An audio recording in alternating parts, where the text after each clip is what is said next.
Good evening, ladies and gentlemen.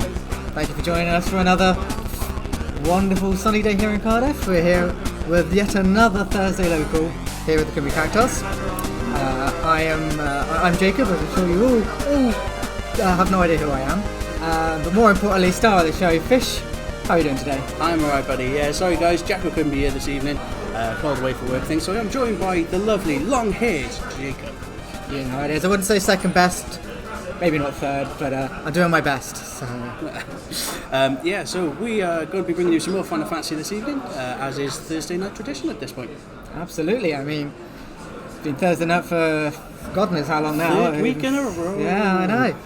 Unbelievable. And ready to get some spicy games. And we are nearing the end of the sort of Opus 20 era, you could call it. So I know a lot of people are definitely trying out some more whimsical decks, trying to go a little bit off the rails a little bit. So we're definitely looking forward to seeing some exciting stuff tonight. Yeah, we got a bit of interesting things in the room. We've still got people practicing for the tournaments and stuff, but looks like people are starting to get seated, so let's check out the gameplay, shall we? Yeah, let's jump on straight in. We're going into round one here. We've got James versus Dan on stream at the moment. Yeah, we've got Dan playing a 4-colour control and Kitty on Wind Ice. So obviously Wind Ice, I'm sure many of you already know very well, likes to combo off with Sid Hayes, Locke, all that good stuff. 4-colour control presumably means wall in there somewhere. I'm guessing Mories of Light. Yeah, quickly had a look just prior to the stream start, and Dan looks like he's playing a bit of Ace, I thought Soiree at first, but no, absolutely no Soiree to be seen. I can imagine if it's Soiree, the deck would probably be known as Soiree as opposed to 4-colour control. But unfortunately, no Jacko tonight. He couldn't make it today, so you've got my lovely company tonight. So hopefully I managed to do maybe not quite as well as Jacko, but I've got a lot to live up to. Gotta get the banter game strong, Jacob. Gotta get it strong. We'll see what I can do, don't you worry. But our players have looked at their hands. I think they've already done mulligans, so we're just waiting on time. Yep. And here we go straight in. Dan taking the play, drawing for turn. As a standard in the starts of these games, as far as I'm aware. You would like to think so, yeah, but it's a very hand, I will say. Let's see what we're going on. Just immediately dropping the playing Nebraska, turn 1. Yeah, I mean, I think that was his mulligan as well. So I mean, you got to play with what you got to play with, you know. So against Ice Wind, you're probably going to give him a turn to set up, which is not really what you want to do against Ice Wind. And the unfortunate thing about Nebraska. The fortunate thing about Nebraska, at the very least, is that that 7k damage is going to ping off the Sid Hayes as soon as he appears on the field. Not allowing him to get the dull and freeze on 2. But with the Azana turn 1 straight down, being able to get your backups that you need, Chocolate. It's a standard play here for the Wind Dice, really. I've never seen it before. Oh my God, I've never seen Azana before. That's incredible. Shocker. That is Dan Harbin, yeah, that's the one. Man with the doggo. Doggo might get an appearance tonight, you never know. Man, doggo on street. Doggo on street. But no, yeah, it's going to be an interesting one. Neither backups out yet. Yeah, I think James is just considering what to discard, but he is going to be playing that Chocolate down and passing back over. Welcome, Ban. I hope you're doing good today. Back with another Thursday night locals. As I was saying earlier, we've got some slightly more interesting decks tonight. Because obviously nearing the end of an Opus, we got lots of spoilers, very exciting cards coming out next. I think everyone's just trying to not quite try hard so much, but very very much looking forward to deck building with all the beautiful new cards coming out very soon. Yeah, it does feel like there's a bit of set fatigue at this point, but this is the part of the Opus we tend to like, where you can start trying those fun decks, So it's nice that everyone's doing it as well, because obviously if you're trying to play a fun deck and someone's coming with Soirees every week, then... Well, you say that when obviously Dan Harbin sat across from Wind Ice, but... Very true. I mean, that's just kiddie for you. So. Yeah, I mean, usually at this point I would definitely rag on Dan a bit, because that's kind of tradition, but... He does make it pretty easy. But he does, but also, he sat across from Kitty with Wind Ice, and I hate that deck with a passion. Very true. We're going to be playing that Thornton says in the amber, so maybe we are seeing some soirees. Never mind. I think only backups then, by the looks of things. Would make sense. I mean, the backup engine is absolutely solid. You know, that the amber is just consistency condensed into a beautiful X-burst goodness. God, he has the best words, doesn't he? Honestly, I mean, what more can you say? I mean, amber's amber. It is. I mean, the fact that you're going to get to ramp, you search your card off Thornton.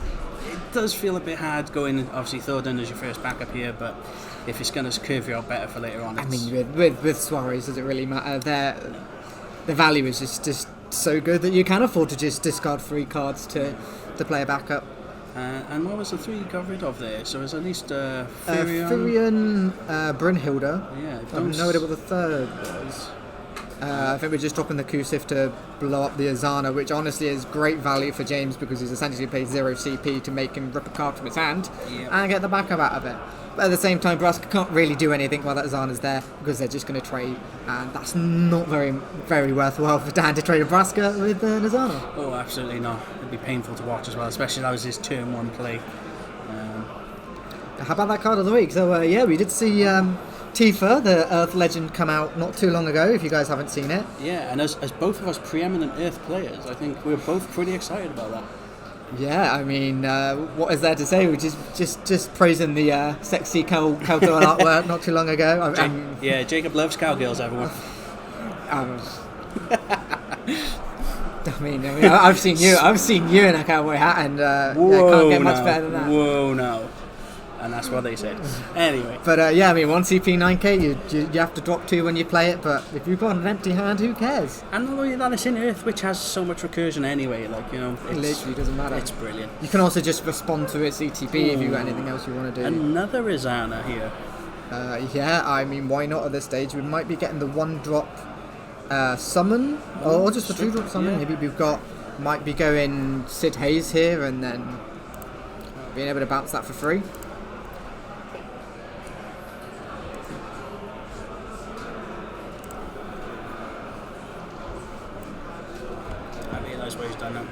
Okay. And you've lost it. Minor technical issues with the scoreboard here, don't worry about that. It's currently 1-0 to Dan at the moment. Yeah, what's we doing? Oh yeah, but yeah, we are playing the 1-drop Chocobo.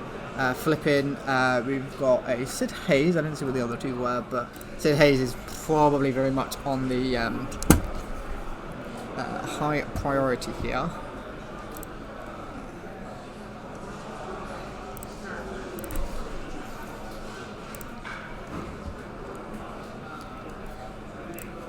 It's an independent system for it.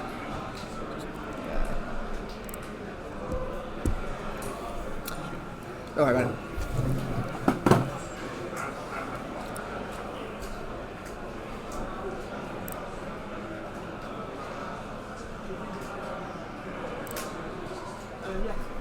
So yeah, James is just thinking out his turn here for a second.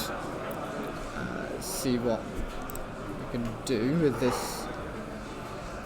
See if we can curve out at all, I think is what he's probably trying to do. I mean, he's definitely scared of the Braska. I mean, the Pavlov coming down just as a 2 CP backup. Doesn't get any value out of it, but at this stage doesn't really need to. I think he's just trying to set up. I mean, if the Braska wants to do anything else, he's got to discard yet another summon, which is getting really good value for just playing Azana for 0 CP, really.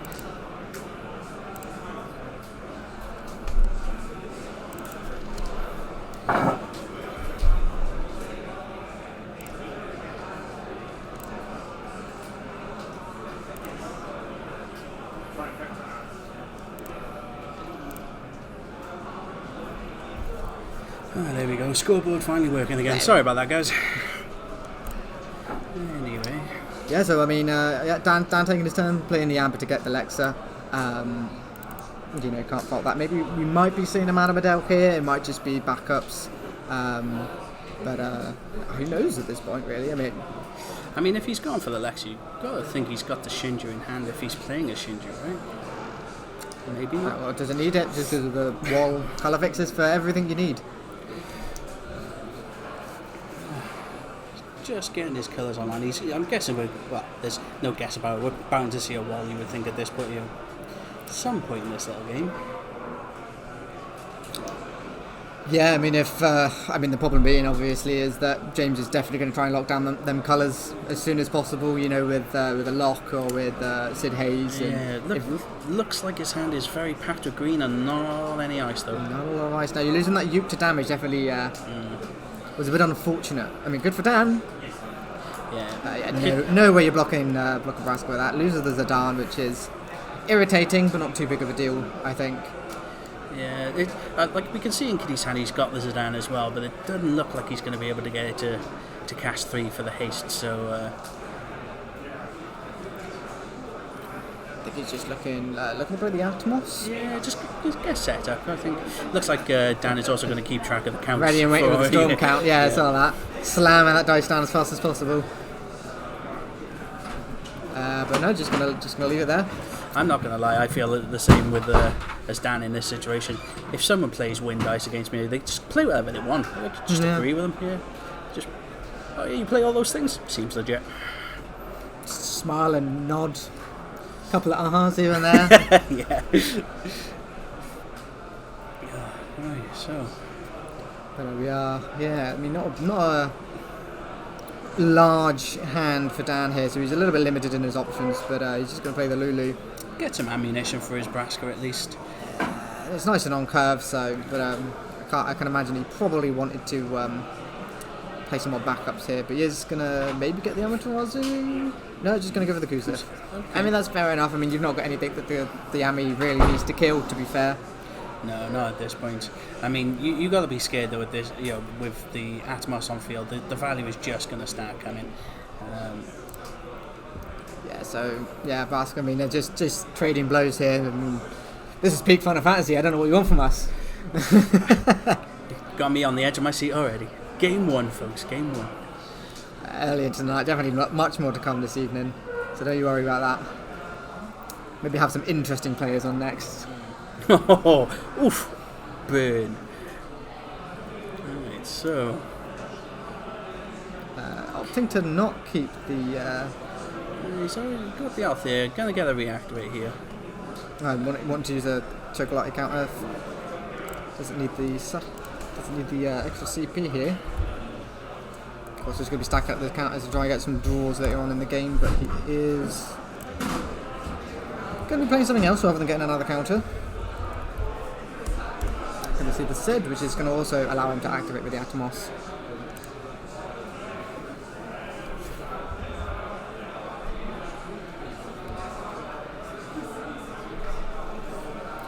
Yeah, interesting. Okay. But yeah, I mean, needed to see that Sid basically at any point here. I mean, that coming down. Yeah, if he starts getting the freeze on those backups, I think Dan could have a real issue here. Yeah, I mean, he does have the Kusith in hand to kind of stop anything from happening. So in fact, he's just going to go with the Nagbalada because he knows that, if that Sid does come down, then. So it's probably really do anything with it. And so it's probably Every here. He's still got the one untapped on the Chocolate, so he's likely to play it. I mean, yeah, but the Every's gonna be huge here, and he is also up to 5 backups, which is definitely what he wants to be.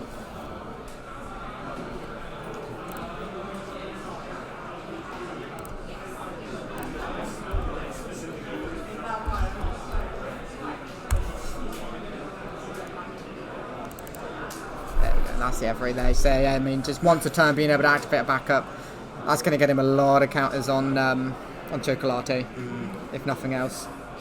Get us that draw engine, y'all. But other than that, I mean, yeah, James is just setting up, which is all he wants to do, really. I mean, that's it. He's got not a lot really to contend with on board here, so he hasn't got a rush to start popping off his little storm counters. So, I mean, Dan is getting ever closer to Braska being able to do a Grand Summon, which is going to be pretty tasty. Dan just having to spend the turn to be able to get the Tyro because he's not seeing those backups. I mean, it is going to be able to colour fix him once again for that Grand Summon, which is, I think definitely his win con here is what he's going to try and work towards. Grand Summon mixed in with a bit of wall. What more could you want? nice hug would be nice. Oh, you feeling a little sad? No human interaction there, Jacob? No, that's not actually you for this commentary, so... You could be new, mate, it's fine. Soiree, you ain't no Jacko, but you're doing alright. I ain't no Jacko. Something else he is. He is. His knowledge is infinite. Like, that mofo... Current reigning UK champion, so... Well, he wasn't happy when I said X previously. Oh, yeah. Sorry if you're listening, Jacko. But, you know, he's not sorry. Don't listen to him. I'm definitely not sorry. Love you. Anyway, so attack coming in with the Lulu here. Yeah, I mean, you can block with the... I mean, he kind of wants to get to damage 5 to see if you can get that Atomos online, to be honest. Because once that becomes a forward, it's really going to start providing an absurd amount of value. But you've got to think it's perilous to be hoping for that when Braska's on the board. You know, he's probably firing from both hips at that point. Just I would quite happily sack any summon just to get rid of that damn Atmos. So. I mean, yeah, for sure. I do think James really has many ways of dealing with the Braska either, because I mean, this deck just cares about dull and freezing, and Braska could be dull and frozen for the whole game and still be able to pop things off with his summons. That's it. I mean, there is that one drop forward that Win tends to play for the board wipes, but I mean, this could be a long way off with what's looking in his hand there. So he grabs the Melvin off of the Chocobo. I mean, yeah, I think it's, his game plan really does just need to be to restrict those backups. I mean, he's still going to be able to discard whatever he wants to deal 7k. I mean, Melvian is 8k, which is definitely going to be very helpful. I mean, yeah, coming straight down. Going to be double trigger and double activate with the Atomos activating 2 and the Melvian activating 2. James choosing to dull and freeze both Lexa and Tyro, which is massively going to be restricting his colours. Yeah. So we're going to see Chocolate rip the counter for a draw, reactivates. We are currently on cast 2 as well. Don't have the ice back. Oh no, we do have the ice backup with the Nagmaladas out there, which is. So I don't know if Kitty's still got the Zidane in hand. I'm guessing he wouldn't, because he'd probably play it here, right? No. Is he just looking at passing? Yeah. Looks like. Oh no. No, he's not done yet. That win's never done. Makes me sick. He there, does still have his his hand. Yeah. Coming down and going to be grabbing a Kusith. I mean, that is never a bad hit. No. Such a flexible card. I mean, especially when you know you got to sit in your break zone as well. That's probably a great hit there for Kitty. Especially for the fact that he doesn't have to cast it from hand either, so he could basically just trade a card in hand for a card in his break zone at any point without being there. Yeah. So he attempts to move to combat, just kill the Zidane. Blowing up the Zidane, yeah. I mean, kill it with impunity. I love it. I mean, at the same time, I mean, what did the Zidane do? I mean, it gave him access to a card in his break zone with the Kusith, and simultaneously made Dan discard a card, which is, I mean, that's just better than the 3-drop Zidane, though. You're just discarding a card. And, I'm not going to lie, I think Kitty probably should have discarded the card in hand to play the Kusith, because, oh wait, no, he hasn't got his ICP open, so... No, unfortunately not. Yeah, because if he could have gotten that Sid out before the combat... no, that being said, he's still got Every. That's true. So he actually could have. He could have, because if he could have gotten that out... he probably would have lost it to the Braska. Experts on the Arc is definitely going to try and help Dan refill his hand a little bit, because he is looking a little bit dry at the moment. So what we got here? Toto probably isn't the pick because we're not really running against too much. Also not going to be able to play it on curve at the moment, which is annoying. Not going to be able to play the Zidane as well because of the freezing. Might just have to be the Doga. You're not going to play the Amber, you've already got one down.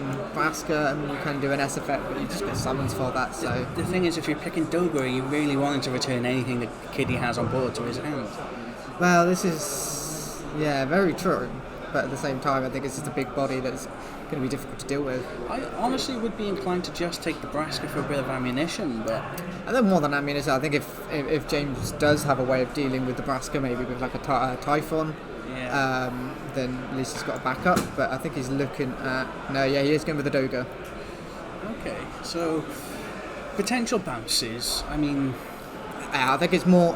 I don't know if he is running the four-drop Rosa to activate, which would be very, very good here. I can imagine he probably will be. Yeah, I mean, obviously, chances are it will get dull and frozen when it comes down at some point. If you can kind of get it off, or it does die to the lock as well. That's not ideal. Yeah. But I think the inevitability against Ice Wind, you're going to see the lock at some point. And if it's not killing something, it's ripping a card from your hand and dull and freezing too. So yeah, I think that would be why I'd be inclined to take the Braska, because even if you do see the lock that's going to rip from your hand, at least you can shoot something before you do that. But either way, James is going to end his turn, playing the Ash as well to get the draw. That card is going to be substantially more difficult to deal with because, I mean, Braska will not be able to pop it by discarding a card.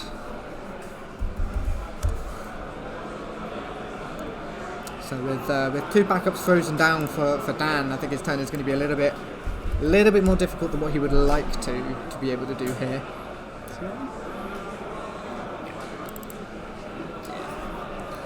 So obviously this Ash, if you've got 6 or more characters against 2k, can't be targeted by opponent's abilities, which of course means Braska's not going to be able to pop it. 6 characters as well means as long as you've got 5 backups and she's on the board, then you've got 6 characters. So, very easy to get that condition off. Yeah. And obviously just going to keep on refilling James's hand, giving him more ammunition, keeping him going. It's just sickening how much Wind Dice has got all of the value. But I mean, it needs it. No, it doesn't. It don't need nothing. Wind players struggle every day, man. Oh, so begging much for scraps. So much struggle. First world problems right over here. But at least Dan's going to try the Doga here. I mean, again, what do you target? I guess the Azana and maybe Althea? You can't get rid of the Ash. No, and you don't want the Malvin to go, otherwise you're locked out of your CP again. I think Azana and Althea are probably your choice here, but just going to be bouncing a Chocolate here. I think that's all we're doing. Sorry if you're getting any background noise here as well, guys. It looks like there's an announcement going out, so something much more exciting than what's going on down here by the looks of things. It could never happen. Nothing's ever more exciting than a bit of Final Fantasy on a Thursday. Okay. We are, yeah. So, Kiddy out of pure memes, just tap in Chocolate for a token, even though it's gone back. I mean, you got the opportunity to. You might as well go for it. It's pure disrespect. That's all it is. Disrespect.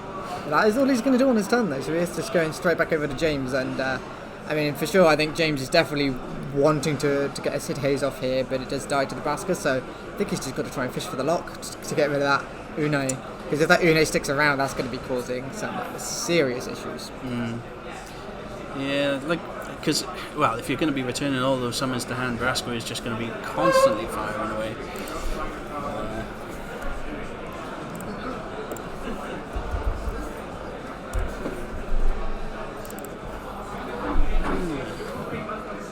Big old fella to get past, though, for Kiddy.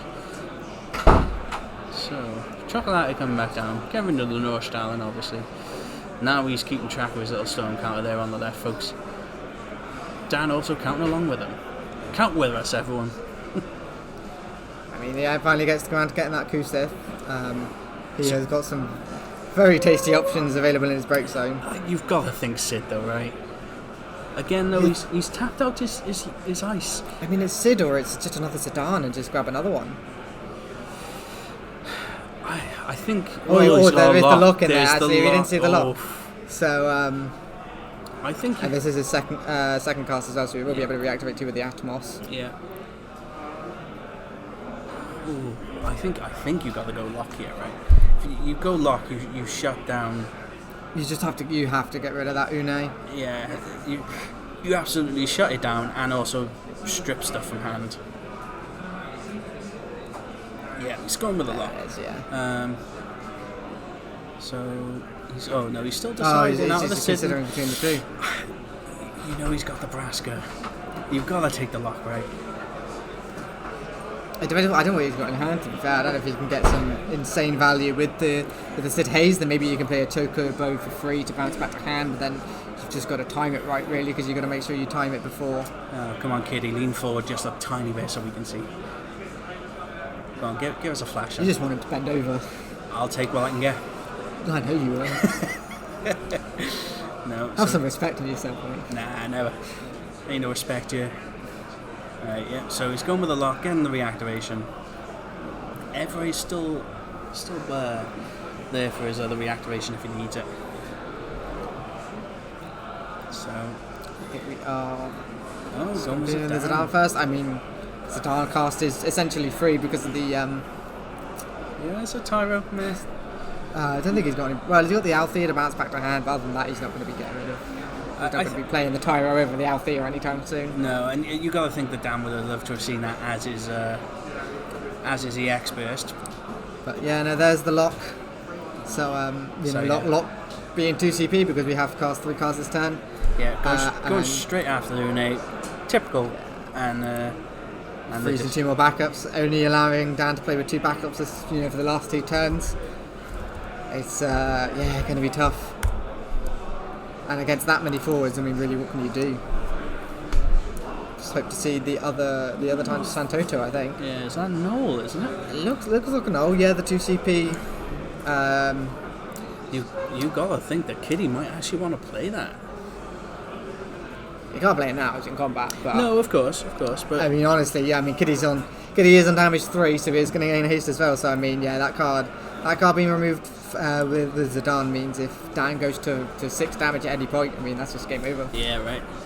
Now you obviously aren't going to block the Azana here. He's already chump blocked and taken out the Zidane, which I definitely don't blame him for doing. Yeah, but I mean, we did see Ambi Express getting the Elvis. I mean, that's great. We are going to be able to play Elvis next turn, but also means we're removing an Elvis from deck for an EX burst.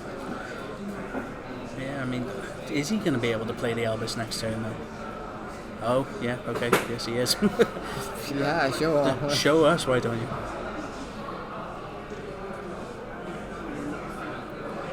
I was just thinking, I think it's just Melvian and Ash left with attacks available. I think he's considering whether he wants to or not. Or at least in what order. Ash does have the 3 casts for the draw at the end of the turn. So I mean, if Dan can get rid of the Ash, I'm sure he would very much appreciate that. But I think James is just playing it safe. Yeah, the thing is, you're never going to attack with the Ash, even at 7k, because it's just too much value, way too much value. Just gonna sit there and chill. I mean, is Althea alive? No, Althea came in that turn, I believe. So no. So Althea didn't know. Chocolate came in last turn. So Chocolate can't get any counters this turn. See, I think it was a wrong choice to go after the Chocolate with the Une. If he'd have gone after Althea, that Elvis right now is looking pretty sweet. Yeah, no, I think you're right. I mean, obviously, you think Althea being able to come in and activate another backup is good value, so you don't really want to bounce it for the ETB. But at the same time, I think, yeah, keep bouncing it just so it essentially doesn't have haste for the next turn, just gives you an extra opportunity to be able to interact with the board at any point against wind, which, is a rare occurrence in this day and age. Well, that's it, and the thing is, you've got to think now that probably end of this turn, Althea the lock, let's play them all again next turn, and it's not going to look good. I mean, realistically here, if we want to play the Elvis and maybe kill the lock, you haven't got the Tyro for the colour fixing, so we're going to have to discard in hand. I know we know he's got the Zidane in hand, so if he discards the Zidane for an Elvis to try and pop the lock, then he's just going to Althea the lock back to hand, and maybe pour down a cry, I reckon. If we can get him to cry on stream, it would be, I think, quite fun. But both players are a bit on the clock now. There's only 4 minutes left of the round. It happens when you're playing Ice Wind, unfortunately. Yeah, I'm surprised. It takes way too much brain power when they're poor little 2-cell noggins. Sadly as well, the chat seems to have even fallen asleep. It's completely dead. I just think our voices are so soothing and lovely to listen to that we're lulling them all to sleep, which in a way is charming. Apparently we're ASMRing now, guys. So that's what they wanted us to do last time, was to do something. Oh, is it? Yeah. Oh. Jacko gave us some sexy ASMR, just whispering down the mic there. But, damn, I wasn't involved. That's unfortunate. Okay, but yeah, we are exactly doing what I said, discarding that Zidane down for an Elvis. Is 9k because we've got the 3 Soirees down on the backups, trying to pop the lock, I think it was. Yeah, I mean, you gotta try it, right? People know what they want. No SAMR for you guys, you dirty. Unfortunately, you have to pay extra for that. Yeah. Pop the link to the OnlyFans in the description. Yeah. Only fish. Oh no. Hey now. There's only fish. Just like there is only Zool. Anyone who gets that reference, congratulations. Anywho, back to the game, Jacob. Hey look, I'm old, right? I'm old. Oh, thank you for being so focused on us in the game. Appreciate it. But yeah, I mean, obviously we did see the Althea returning that lock back to hand as we expected. The Sawyer coming down. I think we had 2 triggers off of it, which I believe is draw a card and bounce a thing. Draw a card. Oh no, get a summon back. So maybe we did get 3. So you know, other than water, so I probably should have paid attention to that. That might have been a misplay. Might have done one too many things, but yeah, I wasn't paying attention. So I was too busy admiring Fish's beautiful face. Yeah, and poor attempt at ASMR. I thought it was lovely. I think you should try it again. Like that. We'll save that for another time. No, we can't crack it out all on round 1. You know? No, true. Yeah, very true. So, Storm doing stormy things as usual. Yeah, I mean, we got the Althea come straight back down. Why wouldn't you? Nostalgia's not doing much in hand, so exactly. And still haven't had the reactivations from any of the monsters yet, but wait for that cast coming in. Locke's going to come down and probably punish Dan. You'd know a lot about punishing Dan, wouldn't you? Yeah, he's going to be very upset when he ever hears me. got a very nice lengthy message from him on Discord once through. He's like, "You are a bit of a..." I was like, "Yeah, it's funny though." But you know what? I believe that. I do think you are. Yeah, bit of fun though between friends. You're short friends. Okay, so we're going with the if Azura. you're playing the issue, I was just activating everything because why not at this point? That was technically the second cast there. I think Atmos is just not going to do nothing that then. But we are getting the double draw for the Alexander here. That's being our 4th cast. Yeah. Pulls a Chocobo and didn't see the other one, sadly. I mean, we know we got the lock in hand, which is just going to be able to blow up that for Sawyer in an instant. Yeah, going to get Lulu as well. Probably going to get another Chocobo. I mean, if we can get double lock triggers this turn, that's just going to be vile. Or if he can somehow dig for a Sid. Also true, yeah. I mean, Sid still dies to the blaster, but at this point, it's just 3 CP. Make something cost 2 less and discard a card from your opponent, really. So it doesn't really matter if he goes to the value here. I think James is just going to win the value game. So going with the Alexander, double draw again. Cast. Why not? Oh, we're up to cast 6 now, or is that? I think we're at cast enough. We're at Storm. I mean, we're going to play Luso. There's been cast 7. I think that nothing goes past that point. So. Yeah, we're at Storm doing stormy things as Storm. Our Storm counter, I think, is exactly plenty. Yes. Kitty in full command here. I'm very surprised the Brasco has lived as long as it has. But we are at complete time now. Yeah, we have actually reached time in the round, so I mean... And there's the lock. I mean, you've got to go after the forwards here, right? It's gonna, probably for Sawyer, double freeze on the backups, or... I mean, he has the Atmos to attack, he has the Melvin, and he has the Ash. Oh, and the Azana. Lulu and Locke coming in this turn, so he could push for Winya if he can get rid of those forwards. Is it going to be enough? Was it 3, 4, 5? I think the Lulu came down this turn, didn't it? So yeah, so I think you're one off.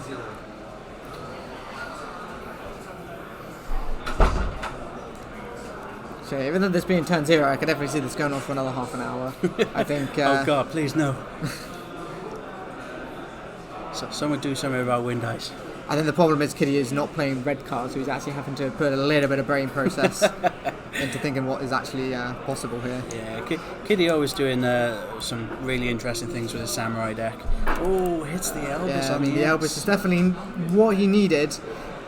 If he pops the Melvian, I mean, he's just going to be warped. So I mean, we can kill the lock here without him being able to get a chance to bounce it back, which is going to be irritating. But the issue is Dan's only got 2 turns to deal 4 damage. You know what I mean? With 1 forward on board, and the thing is, you've got to go after the Melvin.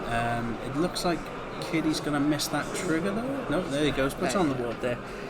the thing is, you've got to, otherwise you lose the attack from the Atomos. So Elvis for the win. Sadly, no Jacko here to call the crazy Elvis play. Sad, But clock on stream, on the other hand, that is a very, very interesting point. We'll definitely raise that. So if we get anything like that working, good idea.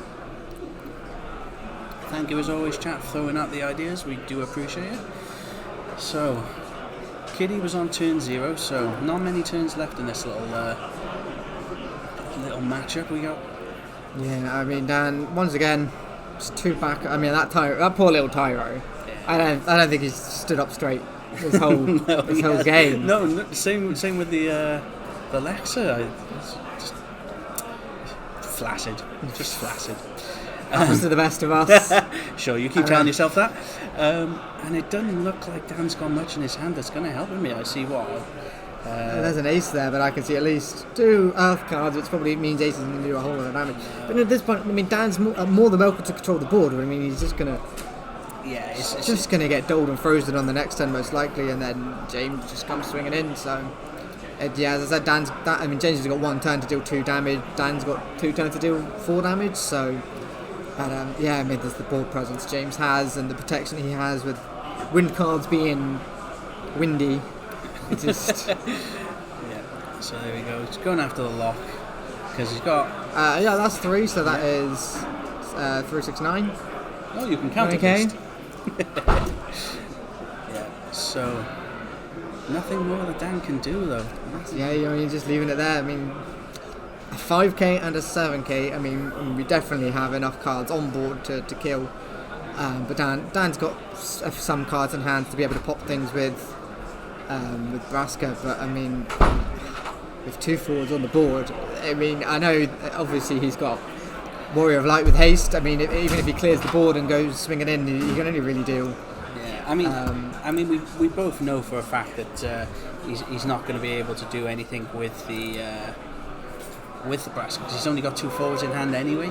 So you got to think if you're in Kitty in this position, you think you've got this in the bag. And there's the lock.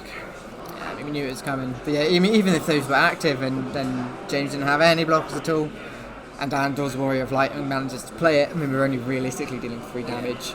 So. And he's playing the Knoll he stole earlier. Yeah, we got you, mate. It's, got a lot of text. Crazy little, I've got to stop saying little in front of everything. Crazy card. He's just used to it for anything. It's little, unfortunately. Yeah, little everything. There we go, and that's it. Dan going down 7-3 to Kitty with Wind Ice. Who would have thought that would happen? Oh, Wind Ice winning a game. Who thought at all? Are we going to be doing some interviews today or not? I'm more than happy to get someone over if you guys... So if chat is more than happy to see what's going on. I mean, it depends how tight we are from time because that did run over a little bit. Well, we'll go and be right back just a moment and we'll see what we can get going. Welcome back, ladies and gentlemen. We are here with our round 1 victor, Mr. Kitty. Hello. Not playing red cards for once. How's that going out of your comfort zone? Not good. I'm a man of carnivorous needs. I like my meats, and seeing all these veggie green cards, I don't know what they do. I just play them and things happen. It did. We could definitely hear the cogs turning from over here on the commentator's stand. But I mean, it's. I'm not a smart player by any stretch of the imagination. Didn't need to tell me. This is 200 IQ, way above my level, and I guarantee I will watch that back and I'll see misplays upon misplays. But that's why we are trying new things in prep for Euros. We've got to learn these things. No, absolutely. I mean, now's the best time to learn. I mean, getting the new set come out very shortly. So might as well, try new things. So see what kind of shenanigans we can get up to. But yeah, I mean, your early game start. I mean, Zana into Chocolate backup. I've never seen that before. How did that? What went through your brain when you decided with that play? My only backup was Pavlov, and I'm like, well, I'm not going to get value out of that, so I may as well try something out here. Yeah. And then already in turn 1, he played the Braska, and he tried to kill the Zana. I'm like, do I bounce this? Is this the correct thing to do? I think it is. Is it not? Help, please. I need to channel the spirits of Joshua Freeman Birchison just so I know what the frick to do. But the deck's kind of... If you get really, really practiced with this deck, and we see it with a lot of high-level players, the different paths you can take are endless. I mean, I managed to going through the big turn 7 play, counting the dice up, rolling it up, be able to get to the end phase. Luso wasn't in my hand. Ah, crap. Yeah, wow. I mean, we saw you adapt to the matchup very well. Obviously, you kept on seeing those Sid Hazes, but as soon as you play the Sid Haze, it's going to just pop to the Braska.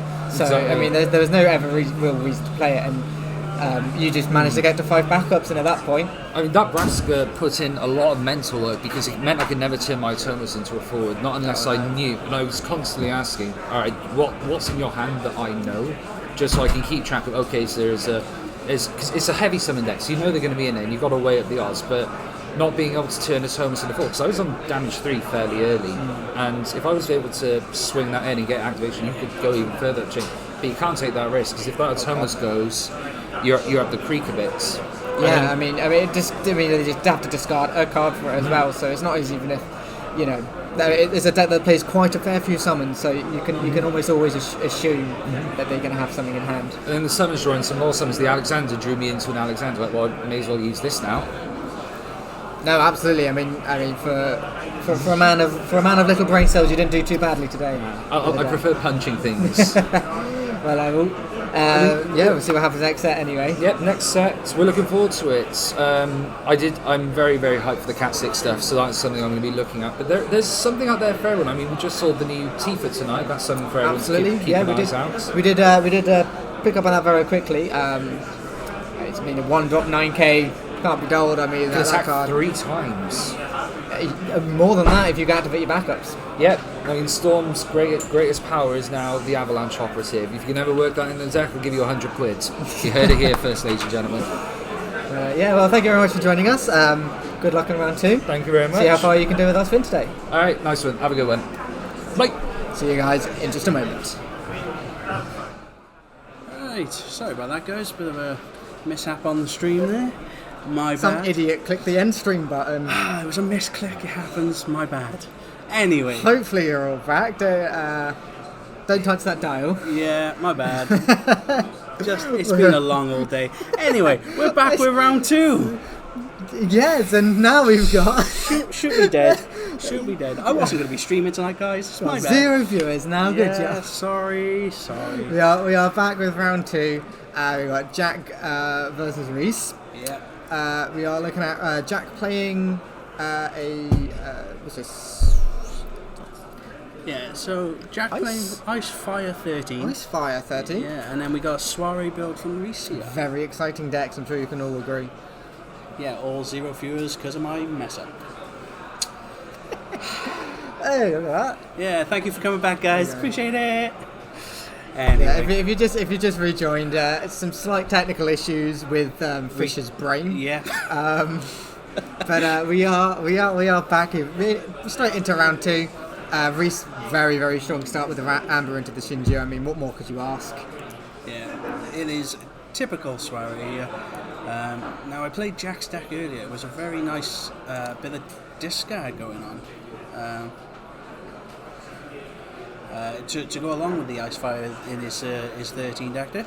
So, what kind of how he wants to play this deck? I'm not really quite sure how this deck wants to play, whether it wants to go hard aggro or if it's more happy with slowing down a bit. Because obviously it's got the 2 backup searches now because it's running Ice. Oh, sorry, it's not running Lightning. Yeah, so exactly. Only got the Mog instead.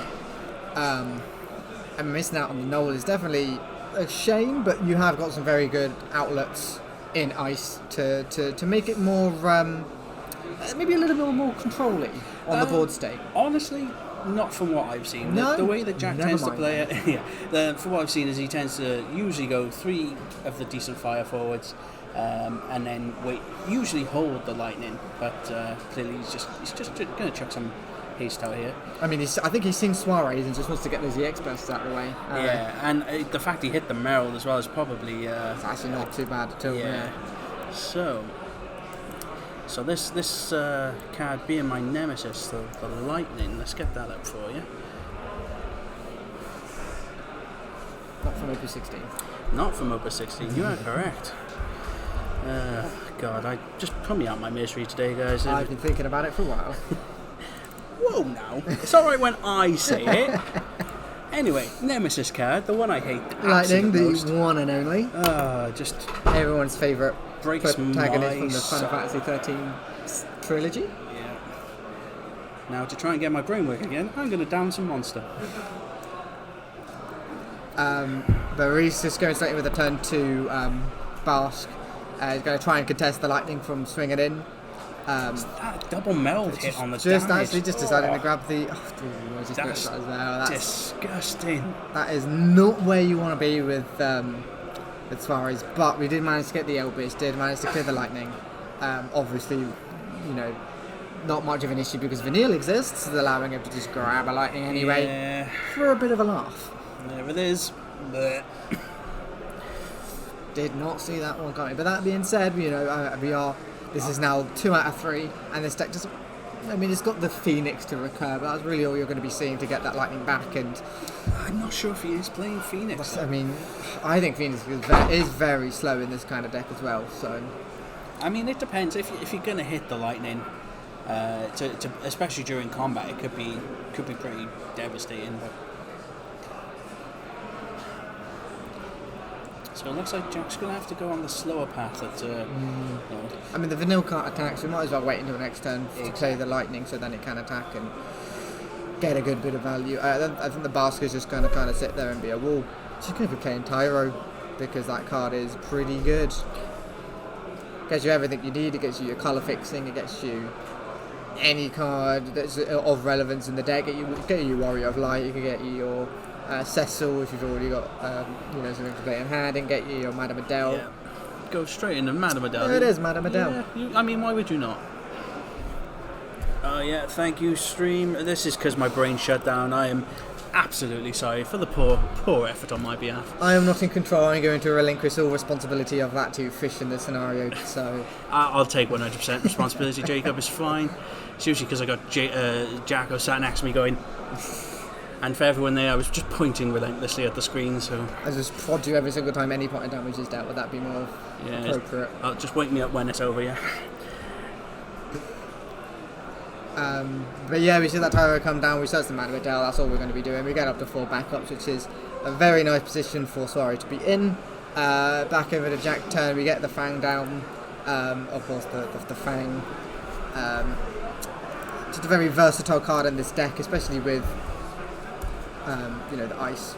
That's right. No, that's not that. That's not the right one. Not that Fang. God, ignore this. Too many fangs.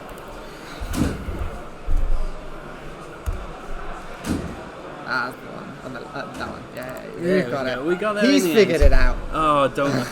Again, I'm going to be streaming tonight, guys. My bad. I mean, to be honest with you, being able to play Orphan for 3 CP is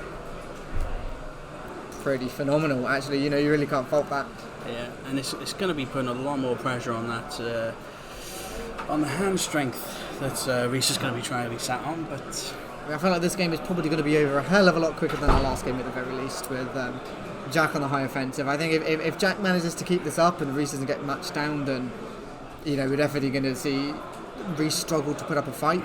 Yeah. But we did see the third Merald anyway. Decided against playing the Madame Adele into it, but I assume we're just going to block with the Merald, expect it to die, and then pay it again next turn. Exactly. I mean, you got to know that after seeing your first 2 bits of damage being the Merald, it's going to be pretty devastating to not keep that around.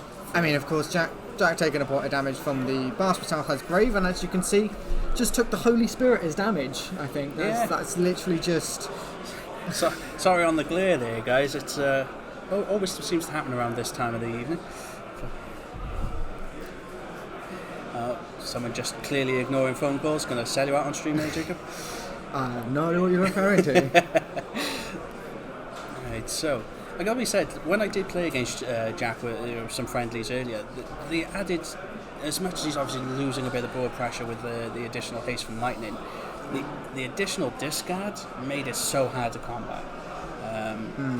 So, I mean, it's a very wildly different way of playing the deck, really. I mean, of course you're still going to have the aggro side of things there, but I mean, there's just a lot of just very reasonable synergies with Final Fantasy 13 in ice. So it does make sense that you'd want to try it. I mean, just look at this board, just spewing his whole hand out, and you know the thing. I mean, yeah, he's definitely going to lose the Merald, but he's going to just get so much draw off of the lightning potentially here, so it's probably not going to matter. He is going to be praying to the Aeons to get some EX bursts here. You won the Elvis. Can we call an Elvis? Can we pull a Jacko? I don't know. We've seen one in damage, one on field, so you never know. I mean, there's the Merald being blocked. Of course, we are going to try and play it again next turn, but that is our third attack, so we're going to be doing another point of damage, getting another draw. Other two forwards can't attack. I mean, you got to think that's all she wrote, right?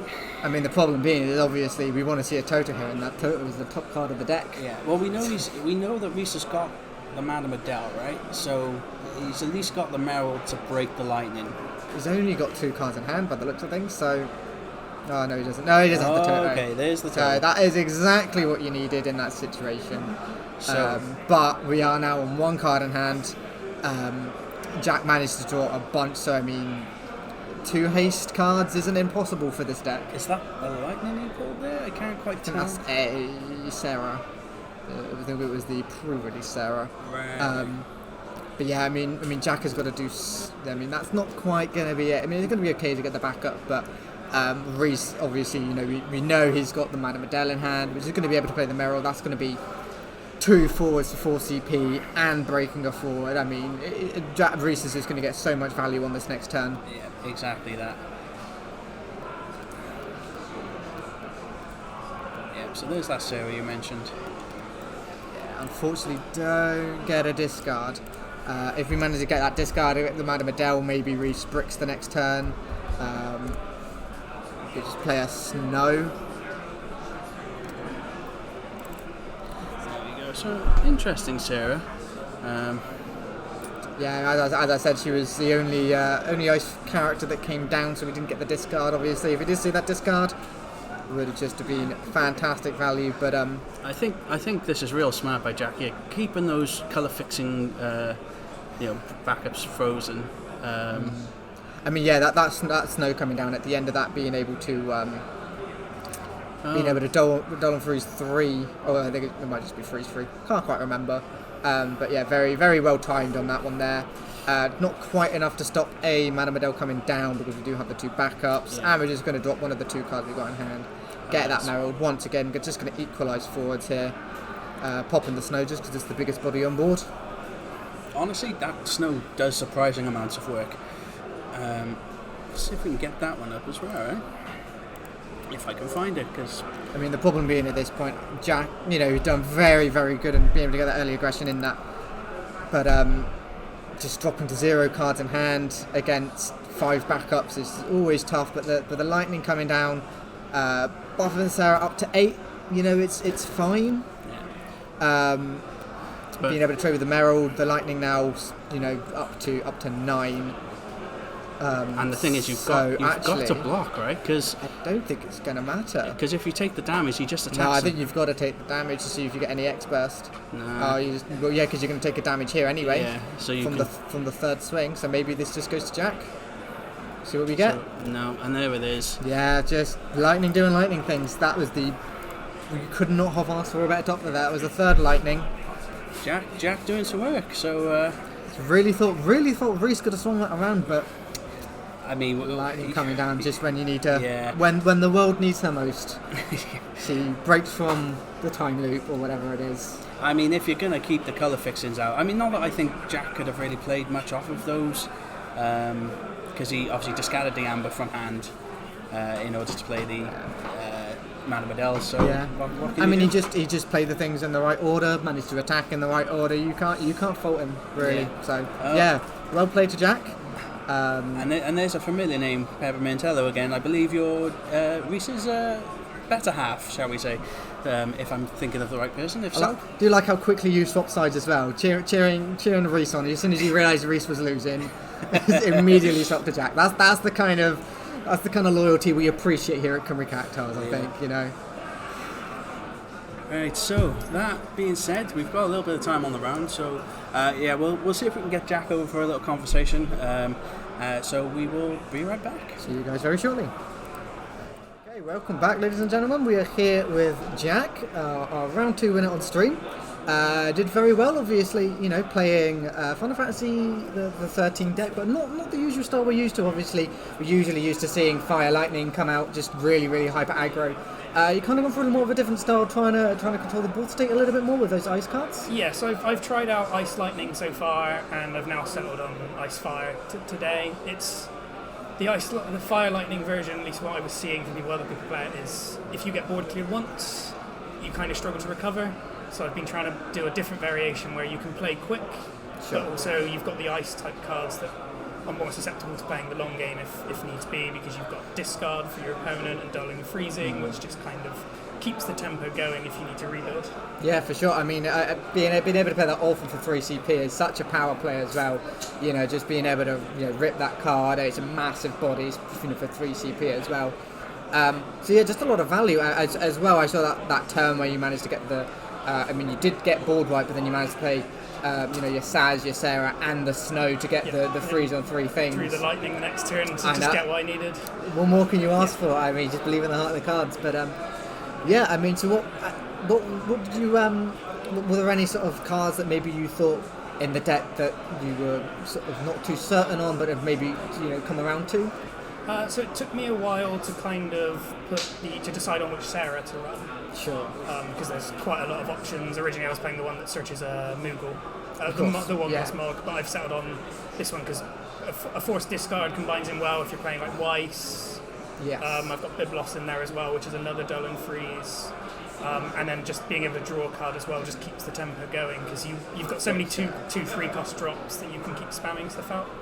Yeah, for sure. Yeah. And then the Snow, I think, helps the deck a lot as well, because you want the Sarah out normally, and then you get a choice of freezing 3 characters, which is I typically pick as backups, especially in that game there when he's got 2 that can tap for any element. It's like, right, I know you're locked into Earth at this point. Yeah, absolutely. No, I mean, it worked absolutely fantastic for you in your favour.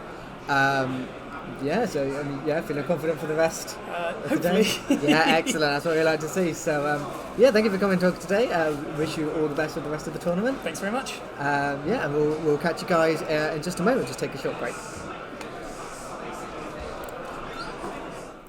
Hello, ladies and gentlemen, we are back. So we're going into round 3.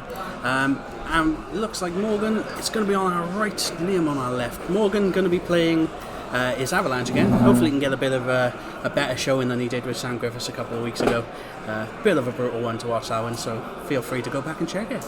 And Liam going to be playing our Wind Earth as usual. So Liam playing a Liam deck, what else can be said? Well, nice of you to join us, Jacob. I've been here this whole time, I don't know what you're referring to. Nice and propaganda. So here we go. Oh no, I haven't lied to you. Like all the time, bro. Anyway, round 3, here we go. No time on the ground yet. We're waiting for time to start, but I think we're just going to go. I'm not sure if they're putting the clock up. Why not? We don't follow the rules here. All of the rules go out the window anytime we're involved. Liam having a good old chuckle after his mulligan there. He must be really loving his hand. But here we go. Bit of a rough one. I mean, that's Sonon. Sonon's not going to do a whole lot as an EX person at this point in the game. But Bask is at the very least going to be able to probably search him. What was he playing? Is it going to be a Barrack? Okay, so we're going to be seeing Avalanche here. So we do not care about backups in this game, apparently. No. I don't know if we're going to be playing the Barrack straight away. We're probably not going to get any value out of it if we do. No, just going to be passing, just leaving the Bask on the field. Typical Avalanche build we got here. So lovely Barrett ready for the next round. The next turn. Get some big hasty guys. Lots of triggers. Lots of clouds. Ooh, straight in. Liam just saying, I see you've got something that can attack. What if I play something that's bigger? That means you can't attack. Yeah, and something that also can't be dulled. So your wedge ain't gonna kill it either. I will not. I mean. Yeah, it's not going to really have a whole lot of way of being able to break it either. In any other way, maybe we've got a Cactuar in there, the full drop, but no, we're just going to be playing the Barrack down and passing straight over. This is a game of Final Fantasy. Well, different type of Shantaro coming down from Liam here, trying to get him a Wind and Earth character, right? Yeah, so this, me and Liam both agree on this. This Shantaro is massively underrated. Obviously, flipping the top 5 cards, allowing you to grab a Earth character and a Wind character. So obviously, you know, multi-elements can count for either of your choices. So we are going to be looking like the Noctis and a Tyro. So Noctis being the Wind choice, Tyro being the Earth choice. That is the incorrect Shantaro. Yeah, my bad, everyone, again. That is a Shantaro which can become any element other than light or dark. Yeah, it's a phenomenally system underwhelming card. Yeah, system is not playing games right now. But yeah, we're just going to be Liam just sitting behind that Gudon, making sure that Barrett isn't going to be able to swing in, because you know you don't want to trade your Barrett in for that. But we're going to be playing a Gipple at this point. Gipple, of course, meaning party attacks. They're going to gain 4k and Brave to all the forwards in that party, which is going to allow him to swing over the Gudon at least during his turn. But I mean, you're not going to be dealing as much damage, and they're the Shantaro there, so obviously it can also colour fix for you for your Wind as well, which is very nice. Not quite so good as colour fixing as the board wipe one, maybe, but it does what it needs to do in this deck. That's what I mean. It can be an underrated card, but it does share that name with the all-powerful Opus 1 Shantaro, and if you're playing Earth, you really want to be playing that card. Yeah, I mean, it's going to be a staple for as long as board wipes are relevant in this game. But we don't care about board wipes. We're just going to play Noctis, which is going to kill everything anyway, because we're going to be searching out the Gladiolus, which is going to cost 1 cheaper because we've got the Noctis. Going to come down 9k. Just going to blow up that Barrett on the spot. So I mean, Morgan in a really tight situation here, staring down 2 9ks that both have Brave as well. You know, it's going to look a bit rough. We've got no backups to really carry us forward. We've not got the Barrett anymore for the haste. We're just going to be playing a Noctis to try and get some value out of these party attacks. Once again, gaining that 4k Brave buff. And again, Gudon just going, nah, I want none of it. I think we're thinking about what to do with the Noctis trigger here. Of course, Noctis, whenever any of your forwards party attack, you're going to get a plethora of abilities you get to choose from, you know. I believe one of them also being an 8k sort of ping there. I think he just chooses to dull and free the Gladius. We could have killed the Noctis there, but maybe we just don't want to see another draw. But you know, Liam sitting pretty here.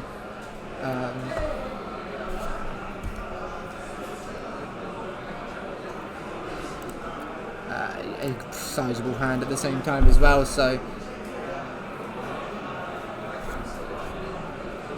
he's got options if nothing else. No, that's not right. Almost there, mate. I'm going home to bed. Everyone, just bye.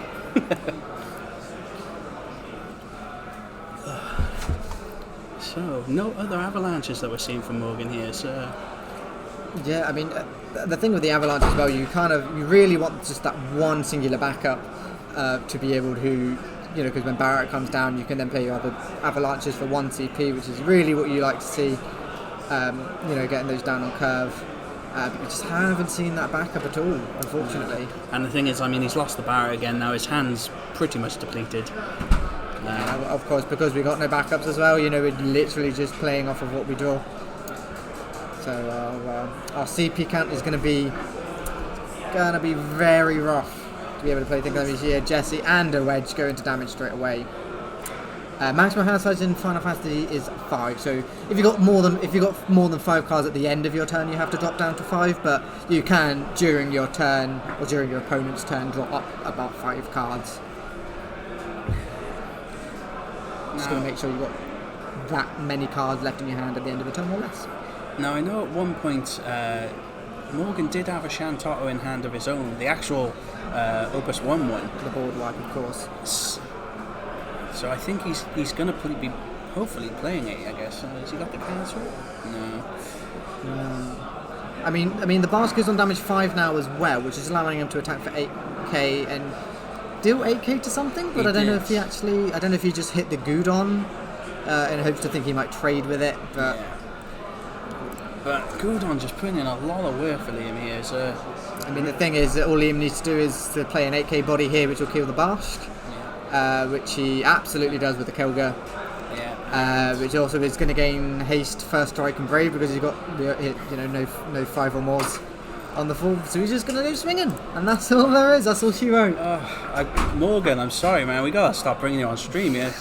I feel bad at this point. I mean, we saw 2 backups across both players that entire game. That was. Call from chat. Who needs backups? Eh? Who does? Who does backups? Indeed. So we will go to a quick beer and back, which maybe even try and squeeze in a bonus round, I guess, between. Bonus round, you say? Potentially, yeah. Just between the rounds, maybe we'll see what we can do. So we will be right back. See you guys in just a moment. And we are back, everybody, and we are going to be joined here with Liam, our champion of round 3. Very typical of game of Final Fantasy we had on stream just now. I think that took about 90 seconds to be over and done with, and we saw a grand total of 2 backups throughout that game. I mean, I had the others in hand. It was a choice between play the backups, go a bit slower, but then potentially let him build board, or just play keep a Gudon. throwing the forwards at Gudon, knock this, and just keep dropping the forwards to take care of what he had. I mean, I mean, all we really had to be worried of there, I guess, was maybe a Shantota, but then he's dropping his whole hand for that, and you were probably absolutely fine with that if he did something along those lines. I mean, if he'd have played Shantota, I had Tyro and Matoya in hand, so I could have either retrieved something I had in break, or just play Tyro, search for myself another useful forward, probably a Zidane for some haste, and then...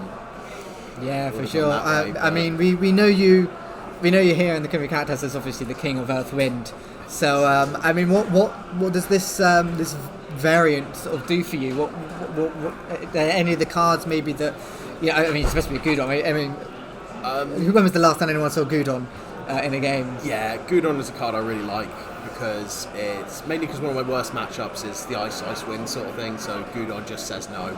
Of course, yeah. And then with the Zidane and the new Warrior of Light coming in, the backup line allowed me to actually cast Warrior of Light or play Zidane off backups. It has helped because Earthwind was struggling a little bit before that, and then I put those 2 cards in. It's just like, oh, this works now. Yeah, I mean, you got the fixing for it. So I mean, both of those cards are just once again, if you can play them, why wouldn't you play them? Exactly. You want to run those. But yeah, I mean, very quick game. Rest of your game's gone as quick so far, or? Not as quick. No, the first game went pretty close to time. The second one was over pretty quickly again. That was very similar. Play 1 card. That was play the Good Priest, the one you don't like, which played Cecil. I don't not like it. Which played Cecil, which played Warrior of Light, and then it was just like.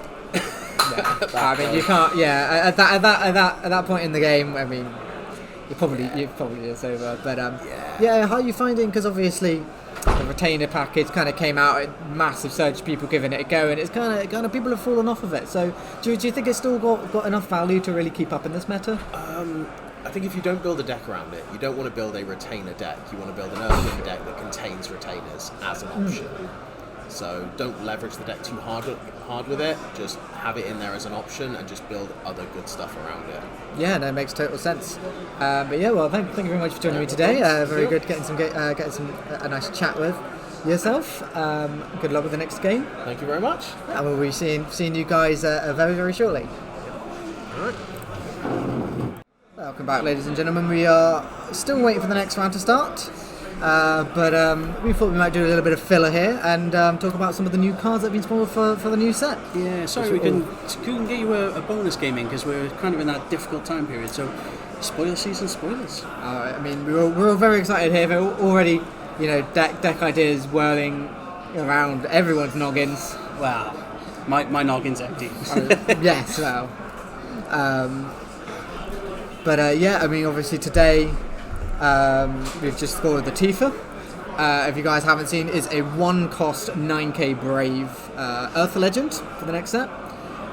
When it enters, you do discard 2 cards, but it's not an additional cost. So if you got no cards in hands, happy days. Lovely. Also can't be doled and frozen. Can't be doled. So by your opponent's abilities, has Brave anyway, so it's always going to be sitting around unless, I don't know, you miss dragging it to keep it alive from something. But and the extra attack on the paying of 2 as well, which is quite nice. So obviously that effect as well, it doesn't have a limited number of uses per round, so you can play it for 1, tap 2, and it's generic 2 as well, so it doesn't matter what the elements are. Tap 2 has to be backups, can attack again, so I mean if it's your last card on hand, you're paying 1 CP to play it, 4 CP for it to attack 3 times. Doesn't have haste on its own, but obviously Sangan. Yeah, the funny thing is Paul was playing Bart Spoko is already loving this idea. That's very true, obviously giving all your 1-drops haste, so can just go in. I mean that doesn't run too many backups, so being able to attack additional times maybe isn't going to be what that card wants to do. But it's just a big old body. It is a big old body with Brave, and it, not being able to be dulled by your opponent's some of their abilities. Very good against Icewind, which is a prevalent deck at the moment, and I don't think it's going away anytime soon. Sadly not. As well, being able to, with the Tifa doesn't necessarily mean as well, you dull all your backups so it can attack. If you have any ways of activating your backups again, there's no reason why you can't do it again. Exactly that. It just carries on. We've had a few other spoilers today. Have you got any particularly piquing your interest? I really like the Chadley. Chadley is very nice. 2 CP backup. When Chadley enters the field, you may discard 1 card. When you do so, search for 1 lightning summon and add it to your hand. Really nice. I mean, lightning doesn't really have any ways of being able to grab summons, so I mean, it's going to be very useful. I mean, it's the only lightning summons. So what are your main targets there? Probably Ixion. Definitely. I mean, most decks run 1 copy of Ixion, sometimes 2, but I think this really does allow you to run 1 because it means you're going to be able to grab it quite consistently. Obviously for your man in blacks as well, it's just going to be so useful.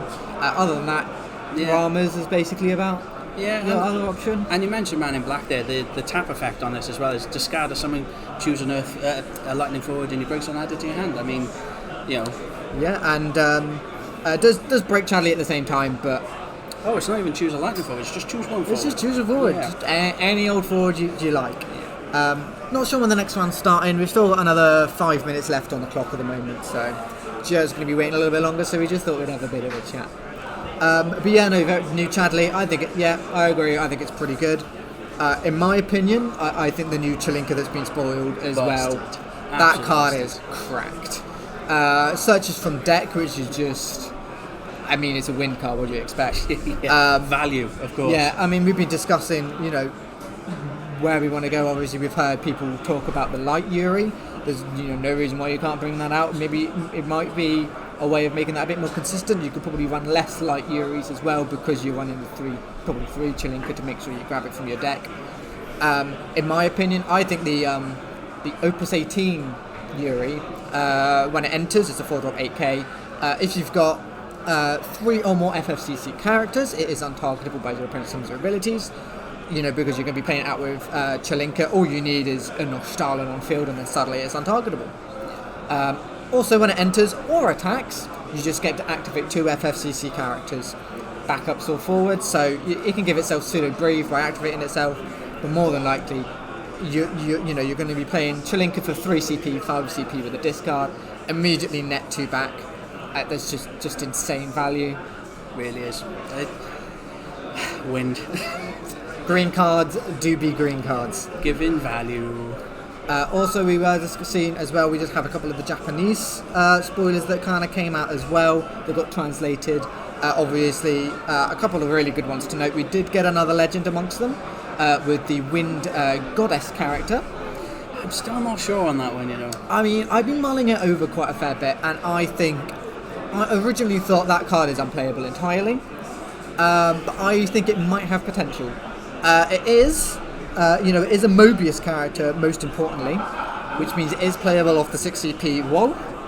You pay 6 CP for the 8k, just play a Mobius card straight down from your hand onto the field. And obviously, so this Goddess, let's actually explain what it does. It's a 7-drop 9k, so quite expensive.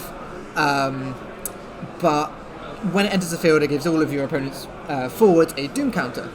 And at the end of their next turn, any forward with a Doom counter is broken.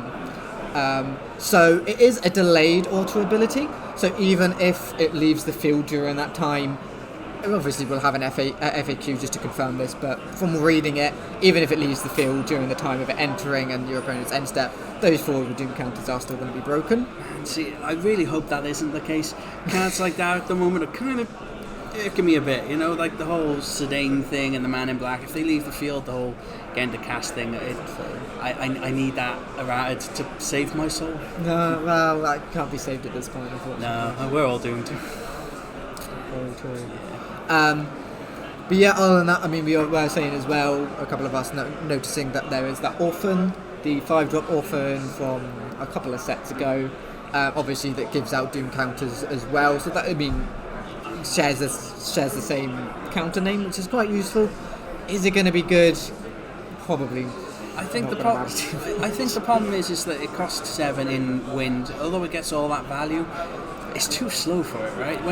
That's the issue. Because as much as I know they may want to try and make wind more mid-range again, when Storm does, as we saw earlier, so much stormy things, and even White with Luso, why would you play 7 to do something slower? Yeah, I mean, that's the thing. Card draw in this game is always really just fantastic.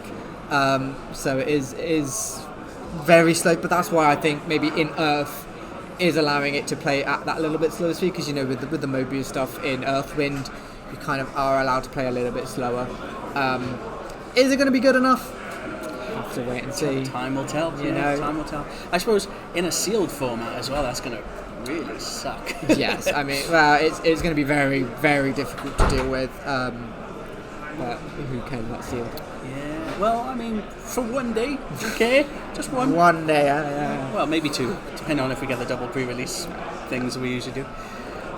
Did have a couple of other spoilers as well from the translation. I think the most important one of note is Rosa. Yeah. Definitely Rosa. This card, if you haven't seen already, is a 1-cost water forward. It's a 3k, gonna die very easily.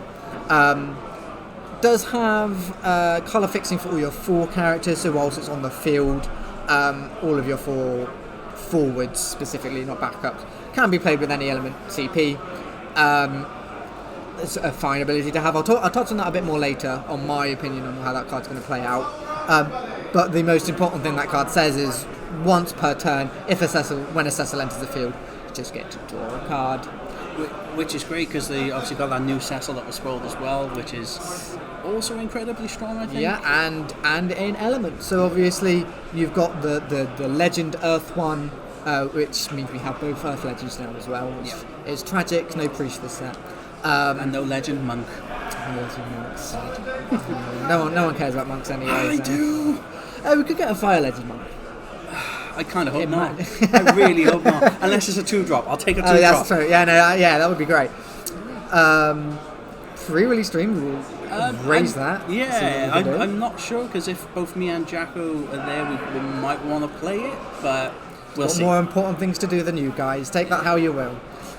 But yeah, more on the Rosa. I mean, with that Dark Knight Cecil, if you haven't seen, is a 5-cost Earth Legend. Just grabbing it up here real quick. Sorry we don't have the images on screen. But it is a 5-drop 9k, or you can pay using Earth, Water, and taking a point of damage, which is absolutely fine for Earth. Doesn't care about taking damage. Also some really good EX bursts in Water. I mean, you play this down and you hit like the 60p Leviathan, or the one where you draw and reduce power. Oh, Remora. Man, who's this cards? Pure gas. Some good EX bursts from Water.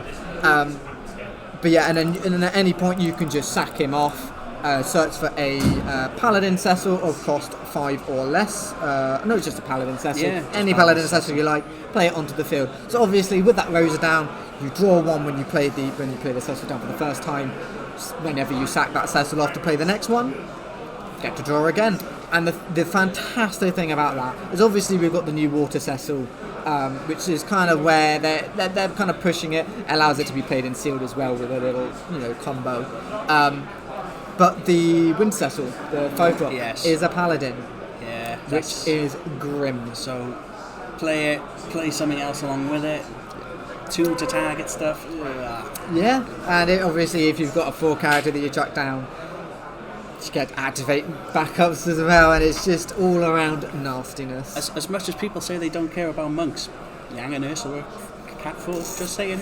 You're not actually, no, you're not wrong. Oh, No, I'm not wrong at all. And your Earth Water as well for And Rydia.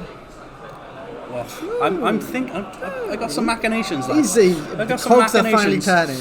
I don't know if you can see the steam coming out of his ears from his brain working as hard as possible.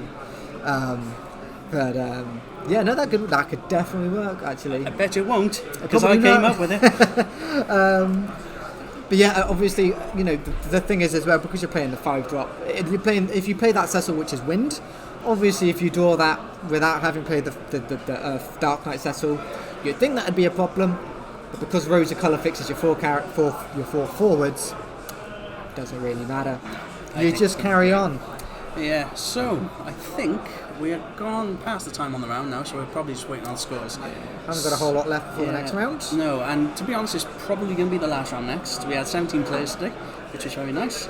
Pretty good. Usually that should be 5 rounds, but depending on if someone just goes XO, we'll probably call it a day like we did last week, because we've got some plans for next week that we got We to do, yeah. keep hush everyone, but stay tuned.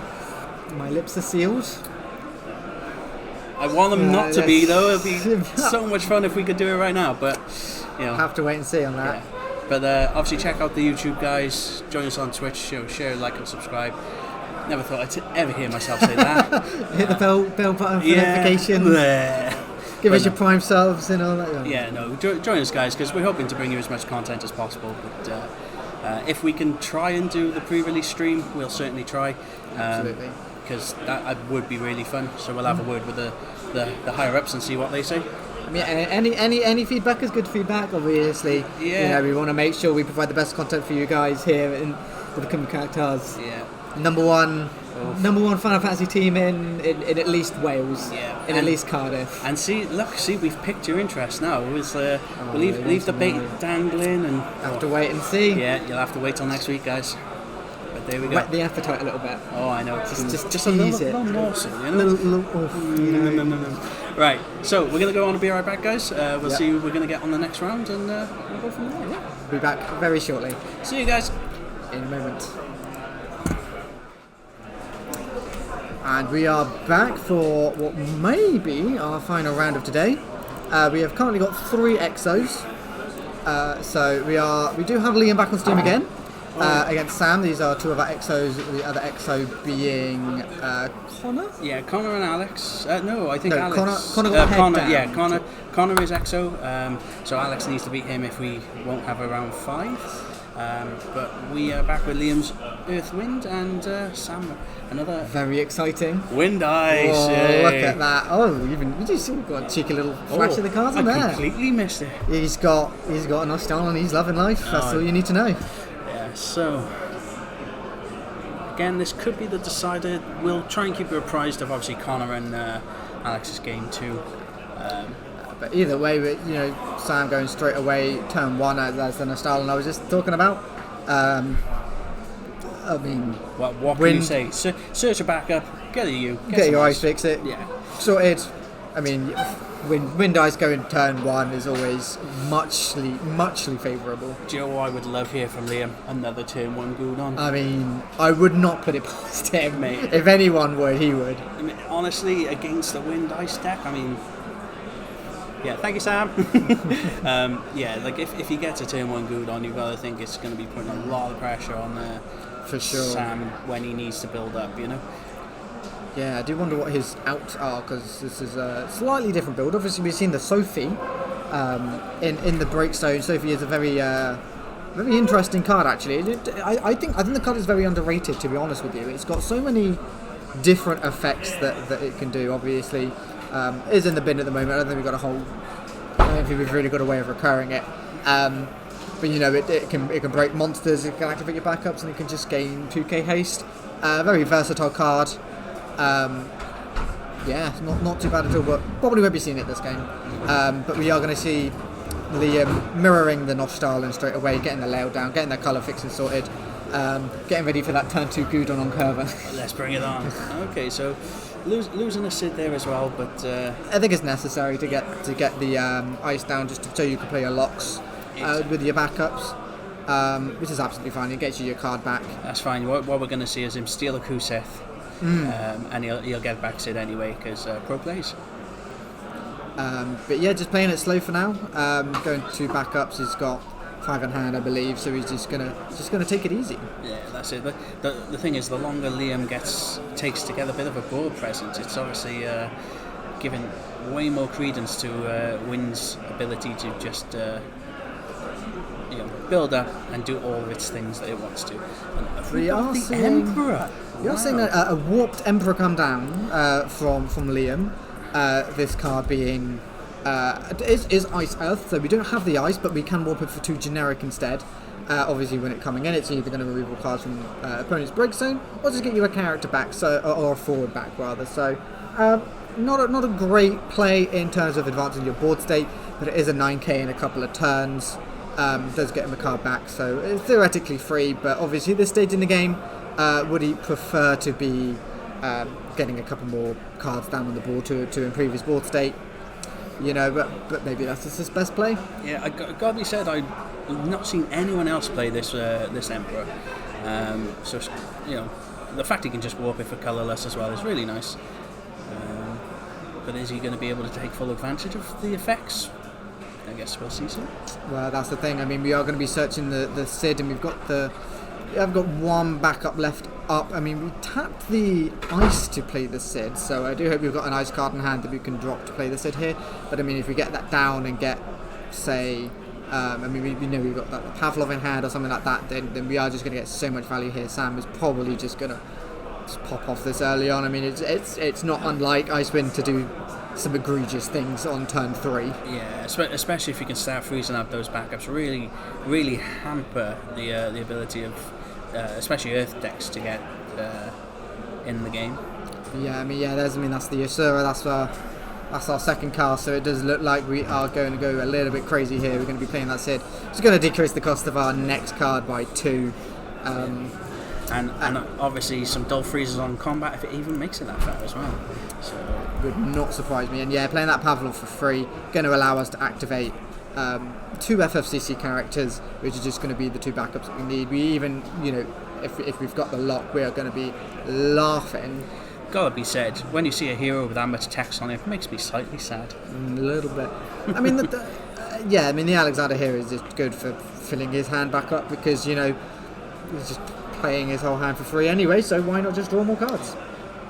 There we go. Get another nice draw off the Ash. There we go. So yeah, I mean, going into combat, the Sid Hayes is going to be done freezing 2 characters because we've played at least 3 cards this turn. I think just about we've managed to play 3 cards this turn. Yeah. Not trying to be biased or nothing, but Liam, get good on, bro. Get it. So we see a Dane and a Tyro. It's going to be hard to play either of those at the moment. I think Liam just missing out on that last turn, not being able to do anything. You're playing 2 backups which aren't going to be doing anything at this point in the game against 4 backups and 2 forwards which, one of which isn't going to be targetable until you can deal with the other. I mean, if you kill a Sid Hayes, he's just going to play another Sid Hayes, which is going to cost him about, nothing to put down realistically. So seems like a bit of a pattern for the evening, but Stormy will do Stormy things. I don't want to apologise for my previous statement earlier. I did mention that towards the end of this Opus we were going to be playing a bit more fun decks. That was me misspeaking. Yeah, the appearance did not turn out that way, guys. We do apologise. But it seems like this could be potentially the final round. Obviously, we want to make sure top table kind of gets that for you. Yeah, it's going to happen. But I think Liam has just decided that he needs to be able to probably search the Gladius to try and... I thought he might be getting the Gladius to pop the Sid Hayes, but I think he just wants to get the Prompto to get a bit more card draw, maybe. Well, unless he's got the Gladius in hand. Very possible. Yeah, the Prompto, I mean, if he does manage to get the Prompto down, which he does, chuck it down straight away, drop him as a Darn for it, this thing is going to be able to attack as a 7k haste. Also, because it's 7k, popping the Sid Hayes as soon as it comes down. Sam can trade with the Ash here, but he is just going to take it. Chocobo is a good hit. Yeah, it's going to limit, obviously, the amount of time Sam's going to be bringing stuff back to hand. And again, the draw, which Wind doesn't need any extra value, but Chocobo is the one way they get it.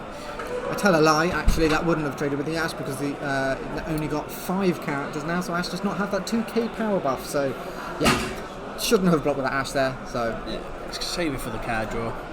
Later on, it can be massive. It can be the biggest she wants to be. 7k. But at this point, I mean, I don't know how much removal Sam is going to have because, it's all well and good him dulling and freezing things, but that's not going to stop the Noctis just being able to kill things if he plays cards. Yeah, well that's it, because when we were obviously chatting with James Kiddie earlier, he was letting us know that you didn't have only one Dryad in his deck and things like that. So it looks like his version of the deck was relying heavily on Luso. Obviously we don't know whether Sam has kept with the 3 Dryad or 2 Dryad, whatever he was playing previously. The Luso is definitely what he's after here. He kills both things, just if he can figure it out or if he's even got the means to get there. Because it does 7k, I think it's 8k. We've been able to clear the Noctis and the Prompto. If he doesn't get that off, then that Emperor is going to be coming down to the field next turn, immediately dealing 8k on entry and just blowing up probably whatever. Dealing 9k on entry, so whatever Sam manages to play here, if he can't get rid of the Noctis, is just going to go straight in the bin. Yeah. The thing is, you got to think that Sam's probably not really under that much pressure at the moment. If he can just get a bit more setup, he can take another couple of points of damage. It's not a big deal.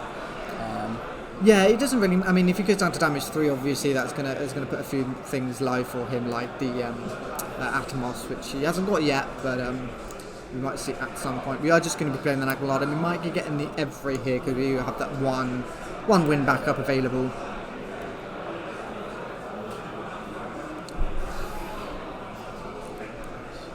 Decisions. Edge of our seats here, guys.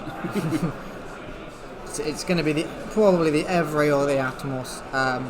The Atomos. Yeah. I mean, again, set you up for later rounds. Get your value later. Because again, Sam realizes he doesn't need to worry at this point. He's not, threatened with lethal, so. And he's just got a massive hand, so he can just do whatever he wants at this point. Liam only having 2 in hand, obviously. We'll get a forward back maybe with the Emperor on his next turn. So we will go up to 5 cards, giving him a few more options. Depends. I don't think Sam might not have the capability of freezing both backups this turn. If he plays the Atomos now, it will count as his second card, so he will not get the activate off of it because it won't be on the field when he casts it. Exactly, and even if he does play, you're staring down the Noctis, which is probably going to kill it again anyway. So he is just going to pass there. The Emperor is going to come in. Unfortunately, can't target the Ash because he has got that 5th backup down. So Ash does become untargetable by abilities once again. Wah, wah, wah. But at the same time, he didn't get the value of the draw, I suppose. And now Liam just has a massive body that's just going to be chilling. Yeah. So probably checking what he's got and breaks on there. Yeah, I think he's debating whether to grab a forward back or to remove all cards, and he is going to go with that. So I think that's mostly just denying the Asura really to stop. So we know. I think Liam drew a Cecil, and it looks like he's got Galuf there on top. With a Galuf, yes. Which Galuf is definitely going to be useful. It can still be dulled and frozen, so it might be a bit of an investment risk. Chucking it down, but of course I think if it lives a turn it might do a ton of work, but that's a that being said question. Though, if he does have the Cecil with that little bit of extra protection on it, could be pretty nice if he can get both done here. I mean, to be fair, if we even get a Gladius down, even if we don't get the kill on the Ash, we still get the double draw with the Prompto, which could be very useful. I feel like Liam should probably do combat first here, though I don't suppose the Ash is going to block the Noctis. Well, I don't know, it might do, that's the problem. Because you really don't want to lose the Noctis because that's the card that's going to, that's the card that's going to put the pressure on anything that Sam plays is just going to die. So, yeah, so he's going to be dropping 5, might be a Cecil. Into as a Dane. Okay. Now this thing is absolutely mean. This is a bit rough. and those are some really difficult choices. I think you want to get every single card there, but obviously going for the lock. Was the lock the right choice there? It's difficult to say, really. Well, the thing is, he's going to get the combat anyway. I think you probably block it, but just to be able to remove something else from the hand might be worth the attack. And again, it lets him go free reign with the Prompter and the Noctis. I think that's the thing at this point is, so there's nothing. I mean, Sam doesn't freeze anything anymore, really, because he has to pay an extra 2 every time he does so, which is horribly taxing for Icewind. And I think, knowing that obviously Sam has a sustain in hand, you don't want him stealing your stuff. You don't want him playing that stuff against you. So we drew the Toto off of the lock removal, which is going to be only 1 CP because obviously no cards in hand in Liam, but at the same time doesn't have a big break zone to choose from to get back. That's it. So again, he could get back the Sid, I suppose. But so I think you go for the Luso here, because if he does get the Luso off, he just gets a really easy board wipe, but he doesn't think it's necessary. I think that's not a bad choice. It's going to slow the deck down quite a bit. I'm still not sure. I may have gone with the Zidane. Oh, so we've just been informed by our guys up in the high tower that we are going to 5 rounds. Alex could not secure the win against Connor, so we will be bringing you one more. Doesn't surprise me because I don't know how trash Alex is at this game, but we move. I mean, Connor's just built different. Hey, so. Alex, if you end up watching this, it was Jacob. All Jacob. Oh, he knows. Right, so there goes the Dryad as damage 3 there. That is not too bad, I don't think, because obviously you're having to pay the tax on the Cecil. I mean, you got to think now at this point the Luso is the only way out for Sam here. And I think not taking now out of the hand at this point might have been a mistake. Yeah, I really think, obviously, I mean, he just has such a massive hand. And I don't think it's going to be difficult for him to manage to get this Luso off this turn. I think that is his only out, realistically. But if he gets it off, I just think that's going to be game over. Yeah, and I mean, Liam's in a position where he's not going to be able to rebuild easy. And if he can get the Zidane down and clear the boards, probably everything is over. Yeah, so let's just see. Sam might take a little bit to calculate this turn just to make sure he's got everything ready to go. But I definitely think that's what we're going for this turn. So count the storm, count us with us at home, ladies and gentlemen, because it's going to be messy. About to get the count in from Sesame Street to help with our storm counter. One storm counter. So Rosa early. Yeah, I mean, makes sense. You want to get that down as early as possible in your turn because you're going to reactivate everything with her. That's it. So obviously we lost the Atmos, we lost the reactivation there at cast 2, but that's 2. And for copyright reasons, we probably shouldn't do that again. But there we go. I think that is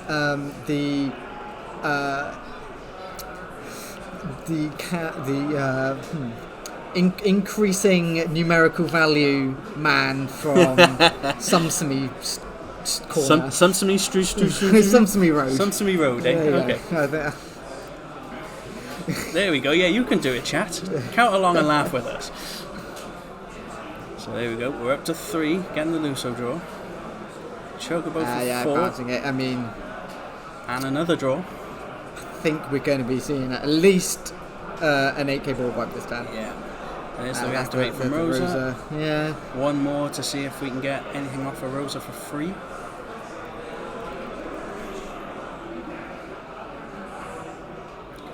God, it really gets you just staring at whatever Wind Dice does, right? It's just, I know we're supposed to commentate along with this, guys, but sometimes it's almost hypnotic. It's just boring. I was trying to be diplomatic about it, bro. Come on. Oh, yeah, mate. Other places to be. Yeah, we need to get the 5th round in, come on. But no, it's I hate everything that this does. I mean, yeah, that's the chance total for 1 CP. I don't know. Yeah. If your opponent's got 3 or less cards in hand, that card is just going to come down for 1. It's an 8k body, which, you know, does what it needs to do. And just gets you any character back from your break zone. It does have the additional effect of being able to play Ice and 1 and a Crystal, removing it from the game to dollar your opponent's forward, but it's not needed in this deck. This deck just doesn't have the recursion it needs to like, you know, if you go through all your locks early or your Sids early, you're going to be a little bit sad. So this card just allows you to see if you grab, just grab that card back when you need it. And there's the board wipe. Goodbye, everybody. They've got to go. Did not see that one coming, not gonna lie. No. Sadly, we can't see what the Zidane ripped off the top either, because sadly, they've put it off camera. And a lock for fun. I think that's Dull Freeze too, and probably discard a card from his fat stack of 0.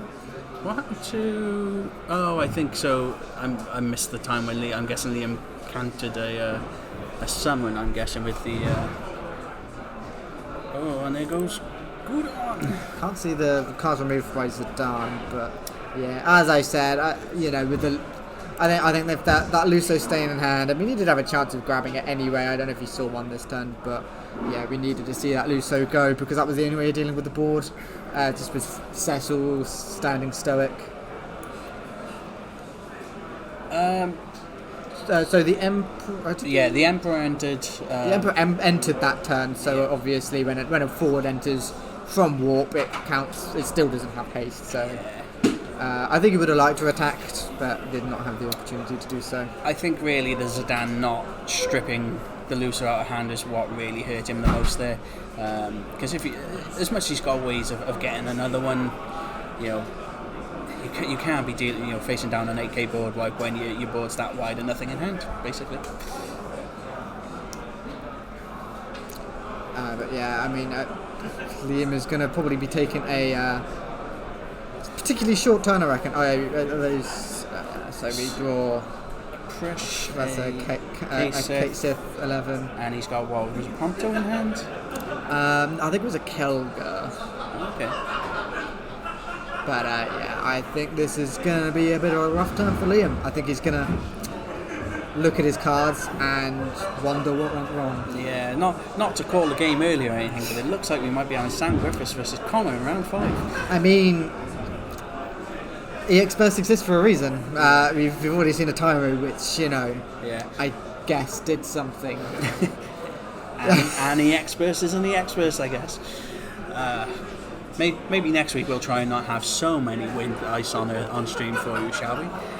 We just hit 10 minutes on the time, but I don't think it's going to matter too much at this point. It's probably going to be over long before we go to time here. So he's playing out the Prish. So this is the 4-drop Prish. Not seen too often.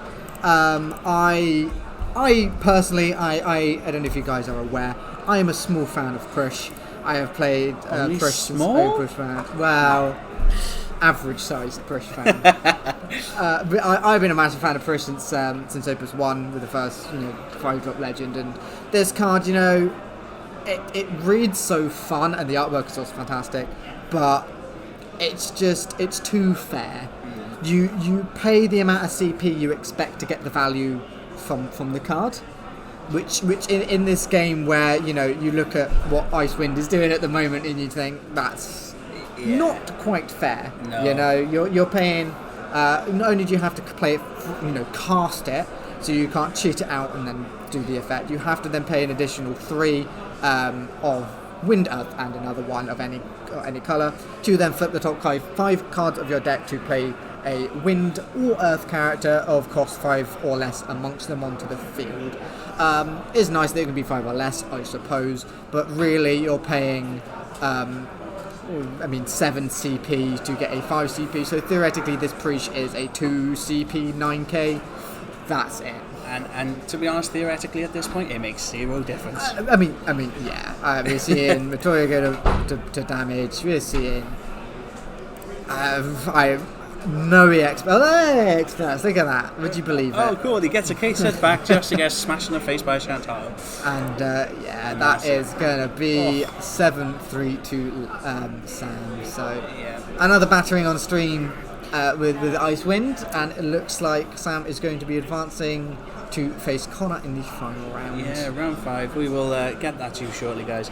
Again, I want to like that first, but the fact you've got to cast it and it's as I said, it's balanced. Yeah, it's the fair. card reads so fair, and in a game where Sid Hayes reads I cost 1 CP and I don't freeze 2 things. yeah, Nah, get it out of here. It's pretty crap. Yeah, another massacre. Very well claimed, Mrs. Reese. But we seem to be bringing you a lot of get bullied on stream, and we do apologise about that. We do not condone any sort of violence or straight up Somebody massacres. does it anyway. But well, okay. Jacob loves a bit of massacres, but so we will probably take a quick 5-minute break here. Get an interview with get Sam up here and talk through a couple of bits of the deck in just a moment. Yeah, he can obviously lay you in on what he decided was the best time to mercy kill poor Liam. And we will be right back. Catch you guys in just a moment. Welcome back, everybody. We are here now talking with Sam, who is now the winner of our round 4. Going to be going on to top table in round 5 as well to see who wins the tournament. Playing against Connor's pile, as always. Yes, you know how it is. I do indeed. How do we feel about the game? Obviously, I'll get into the sort of elephant in the room. The Zidane not taking my Luso basically lost the game on the spot. Admittedly, for the stream, Liam doesn't know the Storm deck particularly well, so wasn't sure how easy I could get to 7. And Lock is obviously such a dangerous card in almost every scenario that he just kind of focused on it. Yeah. I thought if he could stop my setup, then it would be an issue, whereas when I'm at 5 backups, 7 cards, I'm going to get to cast 7 one way or another. There's basically no way the deck doesn't do it, and it's like brick super hard. Other than that, I think I played it reasonably well. I know his deck isn't particularly fast. It has like 2 or 3 hasty things, but when I'm on damage 1 and he hasn't presented much of a board, I can kind of wait. Yeah, I mean, because obviously he had the Noctis down from quite early on, and with the Emperor in Warp, anything you would have played would have just that was the turn I had to think about it a bit, because I could have had a little Sid turn and done a bit of Ice It, but I don't really want to do that. Because it doesn't matter if anything's dull and frozen. No, and if I just play my backups and get to 5, it means Ash can't be targeted. Exactly, It's just comfortable, and so I can sit there. The worst case scenario on that turn when I took my turn off was he had Zidane, but I'd seen him discard one, and I was like, I feel comfortable enough that he may not draw it. Sure. And then when he did, I was like, okay, well, we still might be okay. And then when he didn't touch Luso, I'm like, okay, this game's done. Yeah. I hope I couldn't see on the stream. I was trying to show my cards to the we did get a good sneak peek. And also keep the storm count, because even when I'm playing in tournaments, I like to have a dice just so both players know what's going on. Because the amount of people I've played in tournaments who try to be like, this is cast 3. I'm like, no, this isn't cast 3. No, of course. No, but very well played. I mean, we do see Icewind quite a lot. Obviously, you've been playing Icewind because you were playing Wind mostly, and kind of made the transition over to Icewind. What do you think really are the strengths of this deck compared to Mono Wind at the moment? So I love Mono Wind. It's a deck that I wish was good. The issue being is that there's enough now aggro decks that if you come against with Mono Wind, the game's just over. You have a 0% chance out. You're just dead. Icewind can do this Storm combo, but it can also, as what happened in my round 1 against Paul, I was playing against Boko Barks, I can just ice down everything they play and beat them to death with small things, and it never needs a combo. I can just, as long as I get 3 casts a turn with Sid Hayes knocking some sort of rotation, it generally gets there. It is a bit clunkier sometimes if you don't find the ice, or if you draw multiples because you are playing some odd cards. We did make one change. The deck that Alex was running Melvin as a one-off. I despise the card. I think it's terrible. Okay. So I put the one Toto in. Yeah, we did touch on that very briefly, obviously, because you don't have a lot of recursion in the deck. No, so. and it's not. I found, maybe it's just my luck, I found that I tended to be down 2 Sid Haze's very quickly. So you generally have to discard the first ice card to play a first ice backup, which seems to always be Sid Hayes. I don't know why. And then you search for the second one, and that dies because if it doesn't die, you win anyway. And then once that's in play and it's dead, you've only got one more, and the deck can't draw and search like Mono Wind can. Mono Wind on a Storm turn go like halfway through the deck, and like guaranteed to hit everything. Whereas that was the best Storm turn I've ever had with Wind Ice, and I only saw like 3 extra cards. Yeah, it was there all was no in my hand. Alexander's played. I think No, he it was played all like one chocobo. Yeah, it was just all in my hand. That was also another thing. That was another misplay on his part, but he just didn't know, and I think he might have been correct in the dark, because he'd seen my hand and knew I didn't have a 2 CP chocobo. Yeah. So I baited out the Lail with the 1 CP chocobo. Sure. But if it resolves, I'm still happy. Yeah. Because I'm still digging 3 deep. If I find a Sid Haze and find something like that with Golden, because then I get to Dole Freezes back up. Yeah, sure. And then I just move on and carry on comboing off after in the second main. But I do think Wind Ice is very good at the moment. I think it's a tough deck to play in a tournament. Tournament fatigue with Storm is real. Absolutely. You get to like round 4 or 5 and you can barely read your cards. You're basically on auto mode at that point. But it's a very strong deck. For sure. Yeah. And how do you think it's going to be going into the next set? If there's anything you're maybe thinking of. Obviously, there's been no cards that have made me go yes. I do think the new Wind Spoiler is very interesting. The Chilinka. The Chilinka, yeah. I mean, I'm a massive fan of that. I love Yuri. I didn't love Yuri until I cast Yuri, and then I became a Yuri fan. Yes, I mean, you both explore that together. With, Yes. Trying to figure out some form of tempo. And I think basically a Chilinka basically costs 1 CP. Yeah. And that's pretty good for like a more mid-rangey deck, but I'm not sure yet. In regards to other decks, obviously I've been playing Wind Lightning on stream. I've been enjoying that. I think Modern Water is placed very well. I'm just bad with it. It's just not a deck I gel with, unfortunately. It's a very unique playstyle. Yeah, it's I don't know. It's one of those decks that I know the theory, I know how it goes, and then it gets to turn 10. I'm like, how does this deck win? I don't understand. But that just might be my playstyle. I like counting to 7. Yeah, no, for sure. Well, we are going to be seeing a little bit more of you in the last round against Connors. Yes. So we're very excited to see what's going to happen. As a spoiler for that game, for people who haven't seen a Connor Powell before, it's very exciting. You're going to see cards you've never read before. You're going to see cards you've never seen before, and the game will end by deck out. That is how the game works. We're going to have Fish on overdrive, running the cards coming up on screen, so people actually know what is going on in the game. But very exciting. So look forward to see you again very shortly. Thank you very much for talking to me today. Right, guys, so we are back, 5th and final round of the evening. So we've got Connor on our left, Sam on the right. Sam again, obviously playing, obviously with his Wind Ice, and we're going to get a lovely view of the hand there, lock straight away. Connor, I believe, is playing a water build with a bit of chaos and arc. So, well, we were talking about in the interview earlier. It's going to be a pile of Connor cards, so you're going to have to work overdrive on the. On the card viewer, so you can see exactly what's being played, because there's going to be some cards some of our viewers probably haven't seen all too much. It's giving me migraines just thinking about it. So I did have a sneak preview at Connor's deck. It is a Leo deck. Oh, okay. So you're the 1-drop Leo, which requires a 1, 2, 3, 4, 5 and 6 CP character to just flip a card. I think it's flip top 5.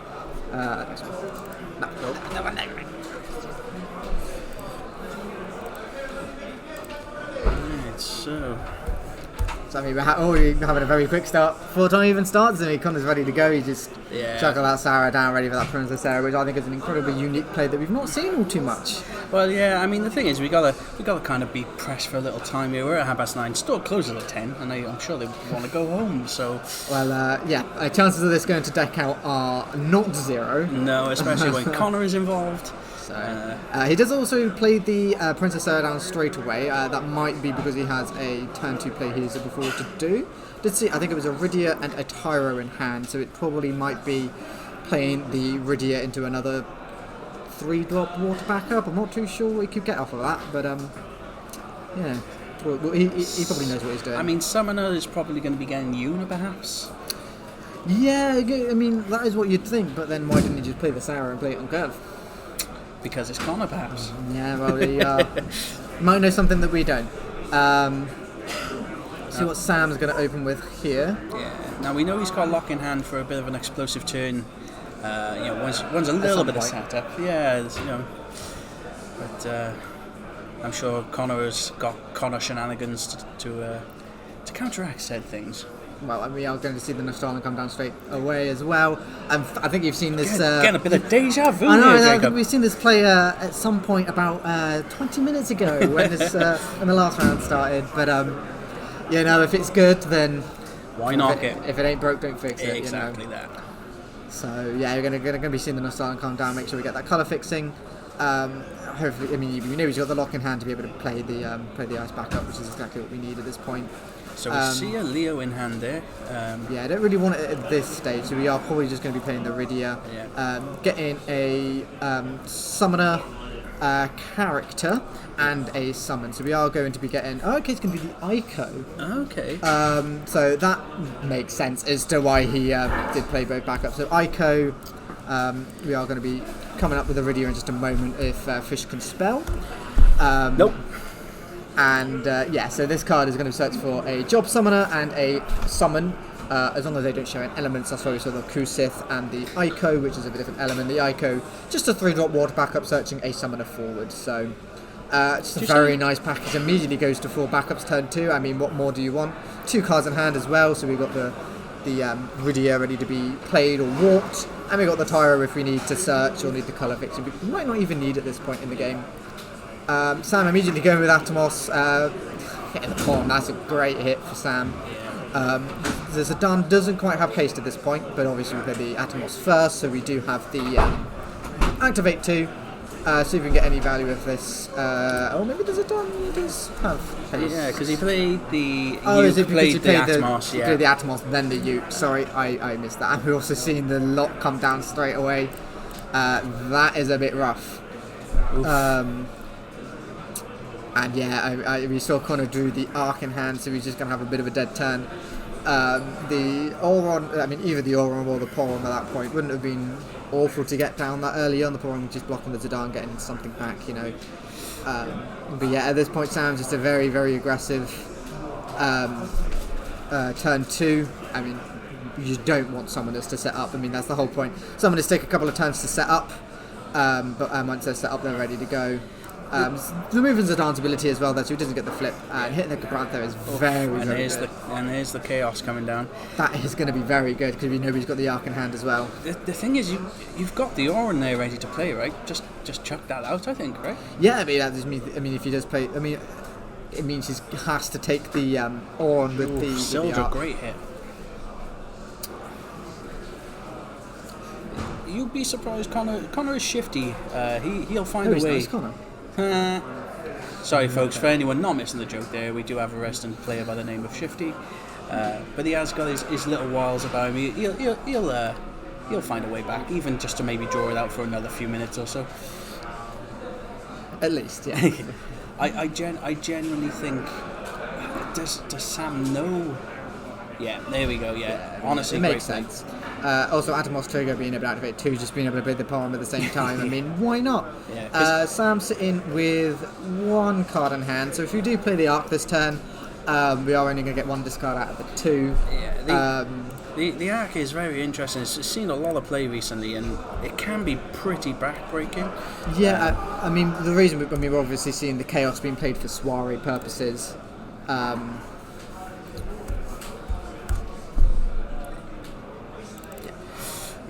So obviously being reduced by 1,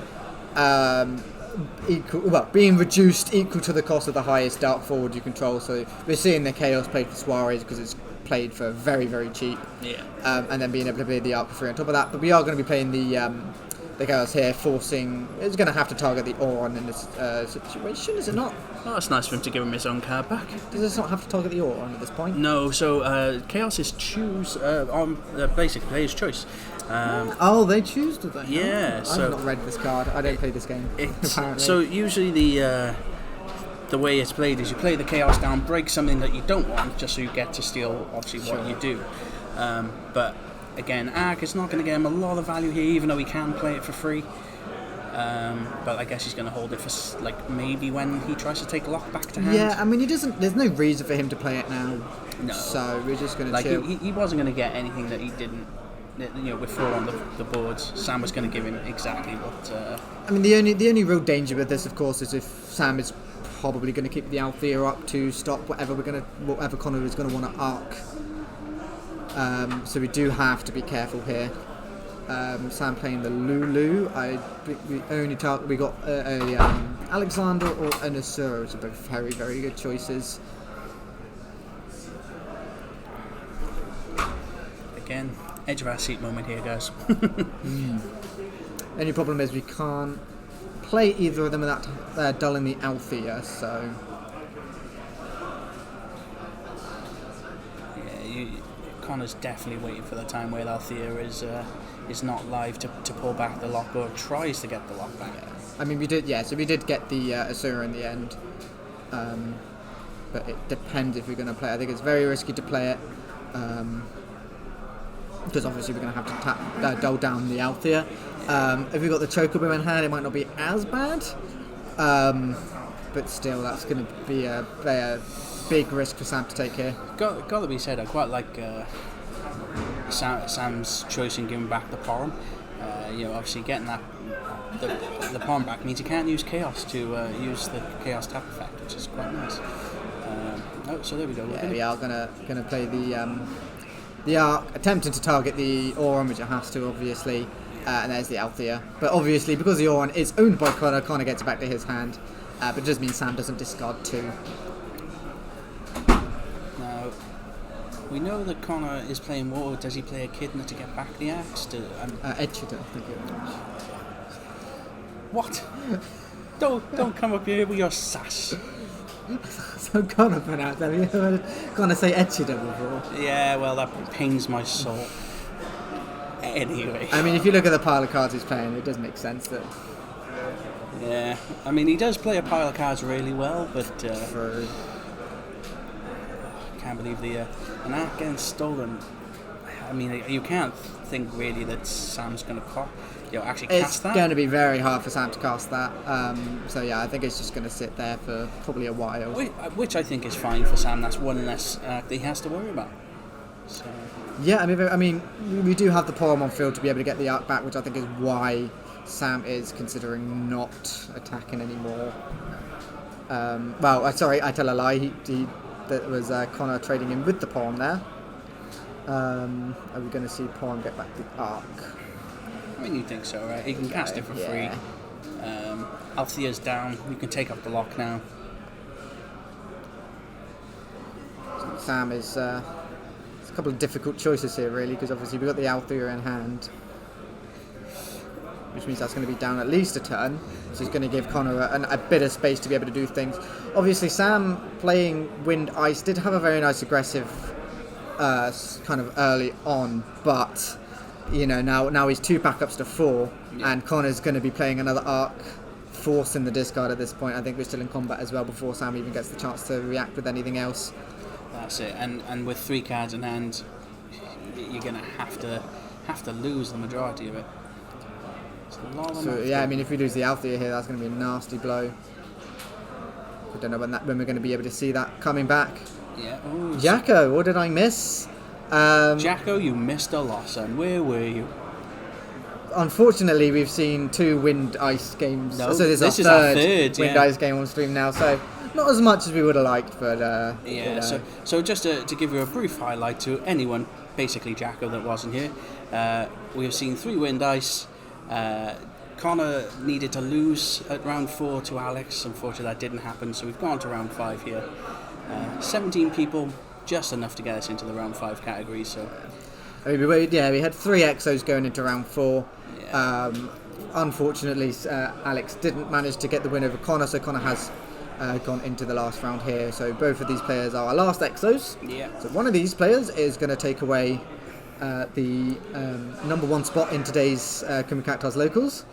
It's looking tough for Sam, but not unwinnable. Yeah. We also did have another bit of unfortunate thing happen on stream. Poor Morgan again going on stream and had a bit of a mercy killing.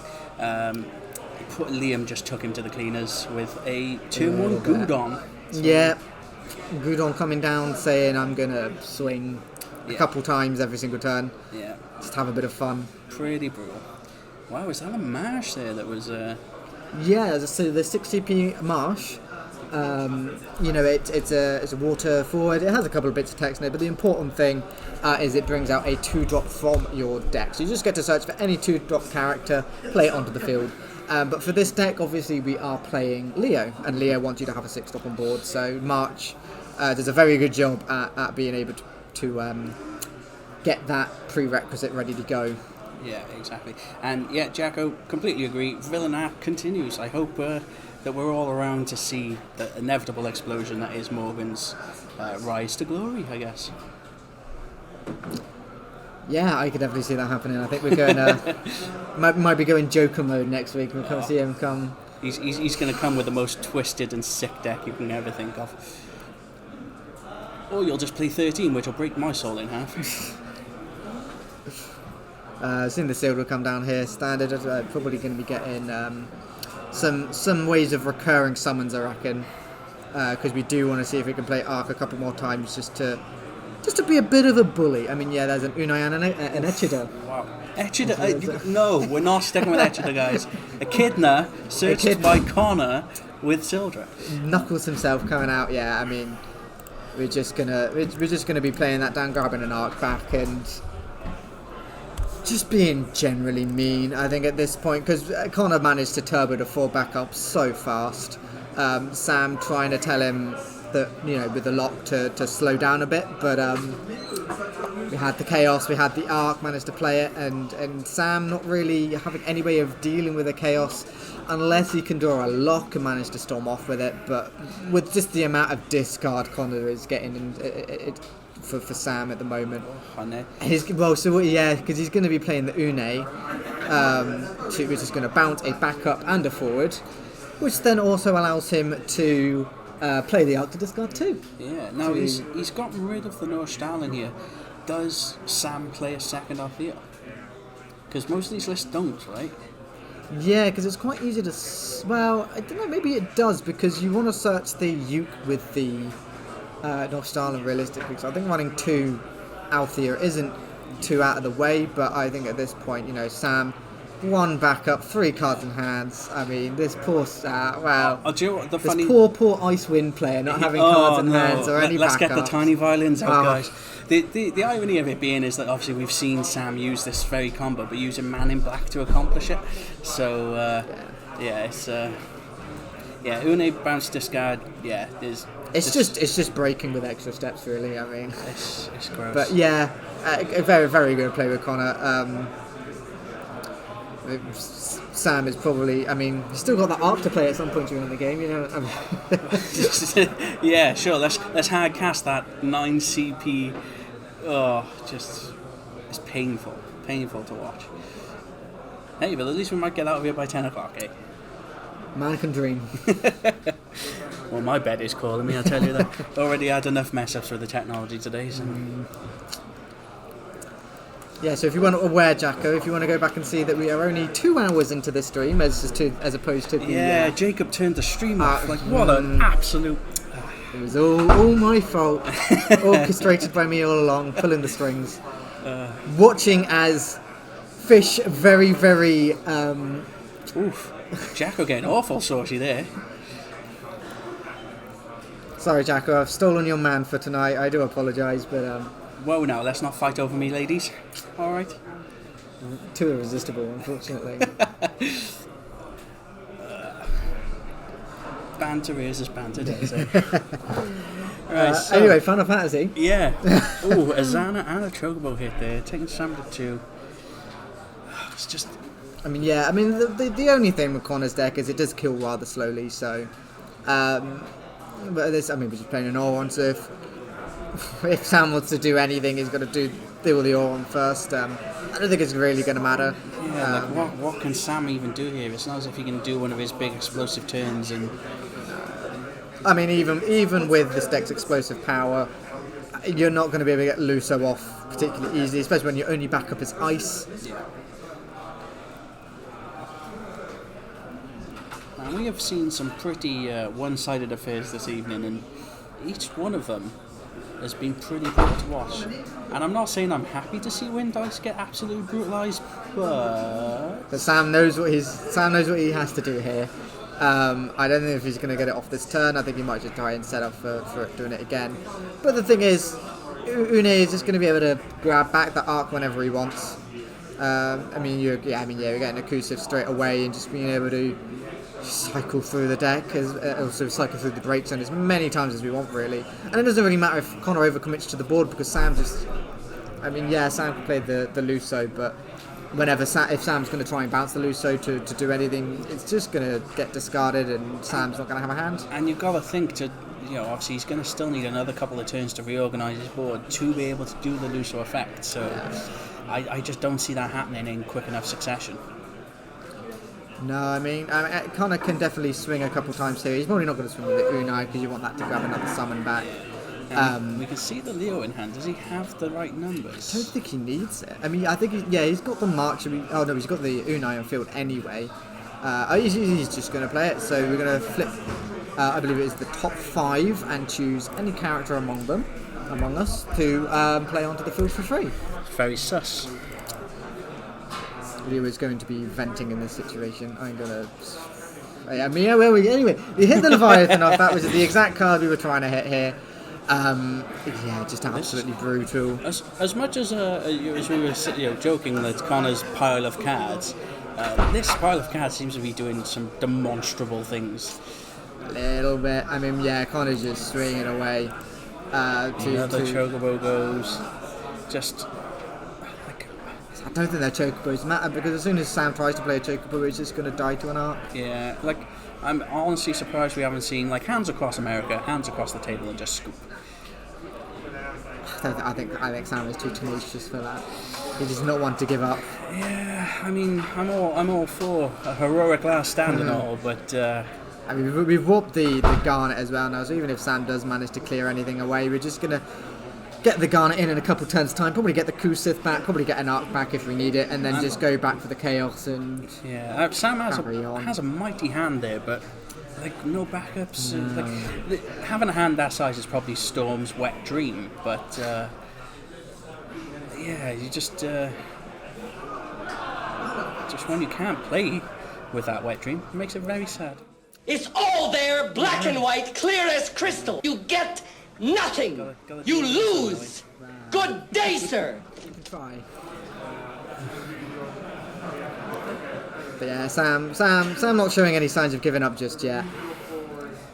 It's ironic because if I was him, I'd be probably crying in a corner. I mean, if I was him, I'd probably be crying because I'm playing Ice Wind and I'm not that much of a degenerate. Wow. I mean, I've seen some of the piles of cards you call a deck, so... no idea what you're referring to, mate. All the pressure, all the time. Just the card was good, man.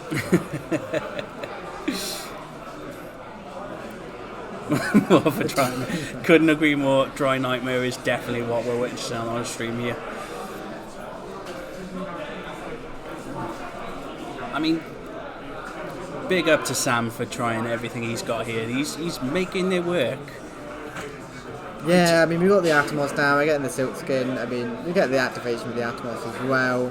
We might be able to get something going here. I mean, Smile. It might be heading for 3 cats. Again, I just do not see him getting to 7 to play the Luso.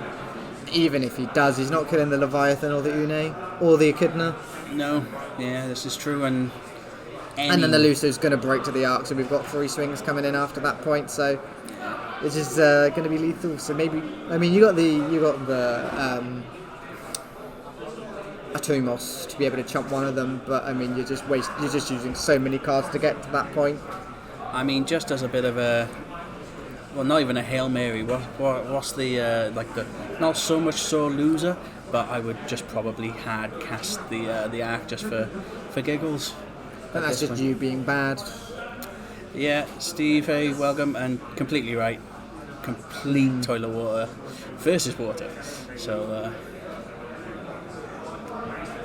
Well, like I said, yeah. I mean, we did see the lock very early on, which was the turn 2 by Sam was pretty phenomenal. But Connor managed to get to 4 backups. Turn 2, on turn, like he was the first turn player. So it was just. It was definitely a great turn by Sam. This is the first time we've seen Sid Hayes, which has definitely been a bit of a irritant for Sam. I think getting that down earlier would have been much nicer. The thing is, I don't think it's gonna have made that much of a difference with the amount of acts that's being played. It's just. Ark has just really punished Sam here. So here we are seeing the Luso coming down, trying to deal 8k to the board. It is going to kill the Chaos, so we do need to make sure if we don't play the Ark now, it's not going to be able to be played for free.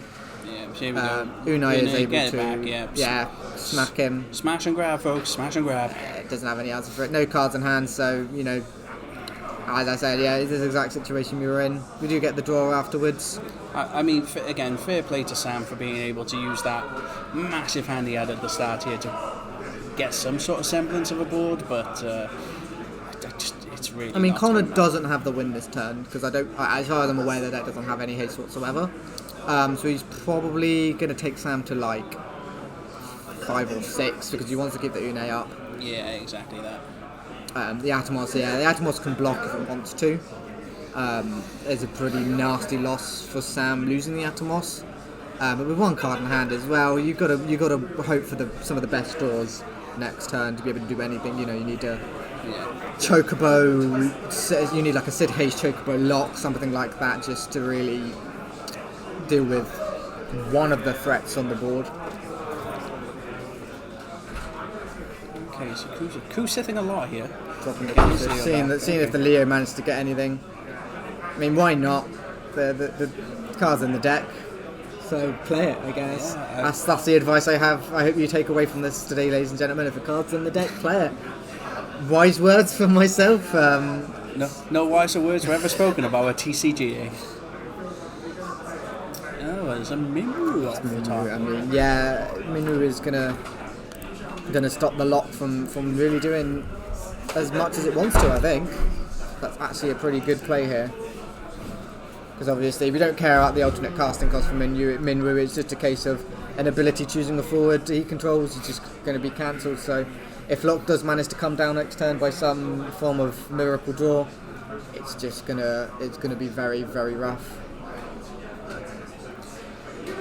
Connor having a really commanding lead here. Took the 3 points really early on, but he's got so many options available to him. Yeah, I mean, Connor doesn't need to do anything else here. He can, if he commits to a board, he might get Lucid again. Unlikely, but he doesn't want to. I mean, it would as much as the amount of value and draw that Win can get. I don't see Luso happening again. So we've got a Uke. That's not too bad. Getting you an extra card in hand. It's a Dryad. Can that kill anything? I don't think it matters. No. Well. He's going to play it anyway. He does get the reactivation, but he's got no cards left in hand anyway. So he can kill the Unai, he can kill the Leviathan, but I believe he can sacrifice stuff from his break zone to get a draw. No, he can remove 20 win cards and get a draw, which might get him a playable card. I believe that's the right one there, yeah. So 2k damage, 2k damage for each win character controls, and he's removing 10 win cards from his break zone from the game to be able to draw an extra card here. See what he gets. Could be the best card in the game. You never know. I mean, if we do get a lock here, how many? We've played 2 this turn, so we'll be able to play it for 4. I don't think we've done an every this. No, we have done an every this turn. So. No, yeah. So if we draw the lock, we can play it, but it doesn't look like it is something that's particularly useful. Trying for a Chocobo. Can he hit the lock? No, he cannot. Thank you very much for the kind words, Steve. It's very nice for you to drop in as well to catch up on the stream. We will be doing this every Thursday from now on, as much as we can. Here at Cymru Cactuars, starting at 6:30 exactly, every single week. Sure. 6:30 on the dot. So drop by anytime you get a chance. Sam playing down the Sophie as a last chance effort to get some of the effects off. At this point, I think he made Atomos a forward to get 1 trigger to break a monster. I think he's just going for some damage at this point. See if he can get anything in. Because he's theoretically okay. Never mind. I was going to say he's not dead this turn. Chaos says otherwise. So I think at this point, Connor is just having a bit of a laugh. But yeah, 6 points of damage, no EX burst, and that is game. So congratulations to Connor here. Yeah. Going XO. Do you know what, we'll bring it straight back over to us as well, because again, we have got a bit of a short amount of time before the store closes. So yes, yeah. Jenny is very much right. That did take a little bit longer than we were hoping for. Yeah. I don't know if we're going to quite get enough time to get an interview with Connor. No. So Connor, hang on. Let's see I mean, can we squeeze again, Connor. guys? We had 17 people tonight. 4 to 5 rounds. We ended up with the 5th. Thanks, Steve. Appreciate it. No one wants to really see this ugly mug, but here it is. We'll try and get Connor on very quickly. He's popping on over now, and then we'll probably call it there once we're done. So. Connor is on his way. He's going to have about 30 seconds to talk. Yeah, come on, pull up a chair. We're going to end it quickly. Both of us here. Got about 30 seconds here, mate. Let me move up. It's going to be important. Go right in the middle. Unlucky, mate. So, champion of this week's locals playing a very mean deck. Connor pile of cards. What's a pile? It's Leo. That was round 5 for everyone in the chat, by the way, so that'll be it. This will be the last one. How do you feel about your victory today? It's the first time I cast Leo today, so. What was it? In a Leo deck. Look at that. And you hit Leviathan off of it, so can't Yeah, it didn't go to time as well, which is Came miracle. close. Great. There's only 2 minutes left. So yeah, no, good job.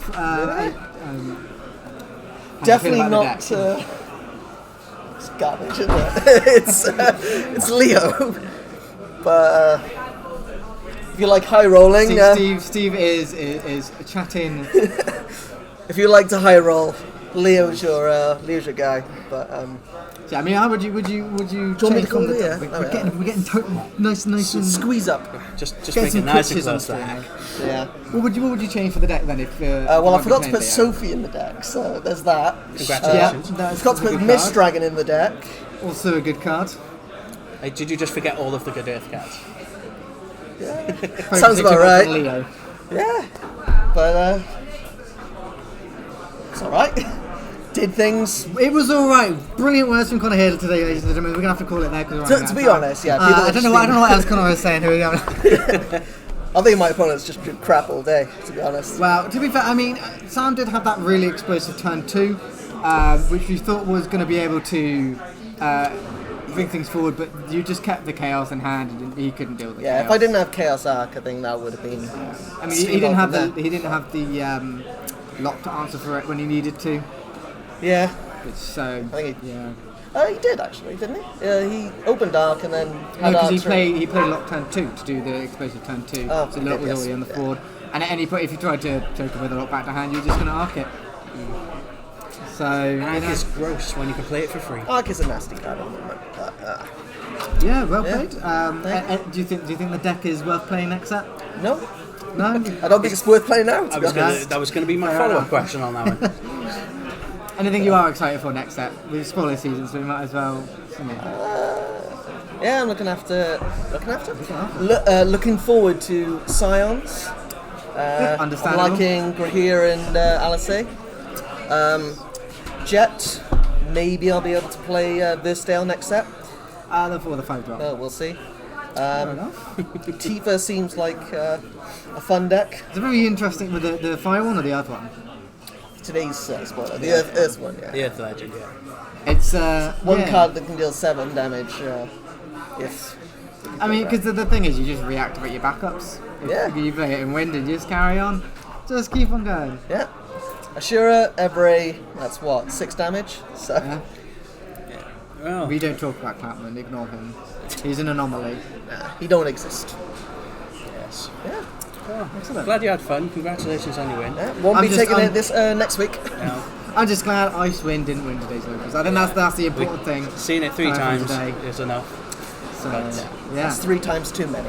Yeah. We are now 1 minute past closing of the store, so we are going to have to cut it here very abruptly. So Sure. thank you everyone for coming again and joining in on the stream for this Cymru Cactuars Thursday locals. Yeah, and again, keep an eye out next week for a little special. Something special Little might bit be of coming next nom, week, nom, nom, nom, nom. and it's not fish, Ah. unfortunately. Right then. Bye everyone. Appreciate it. Catch you guys next week. Catch you next week. Bye now.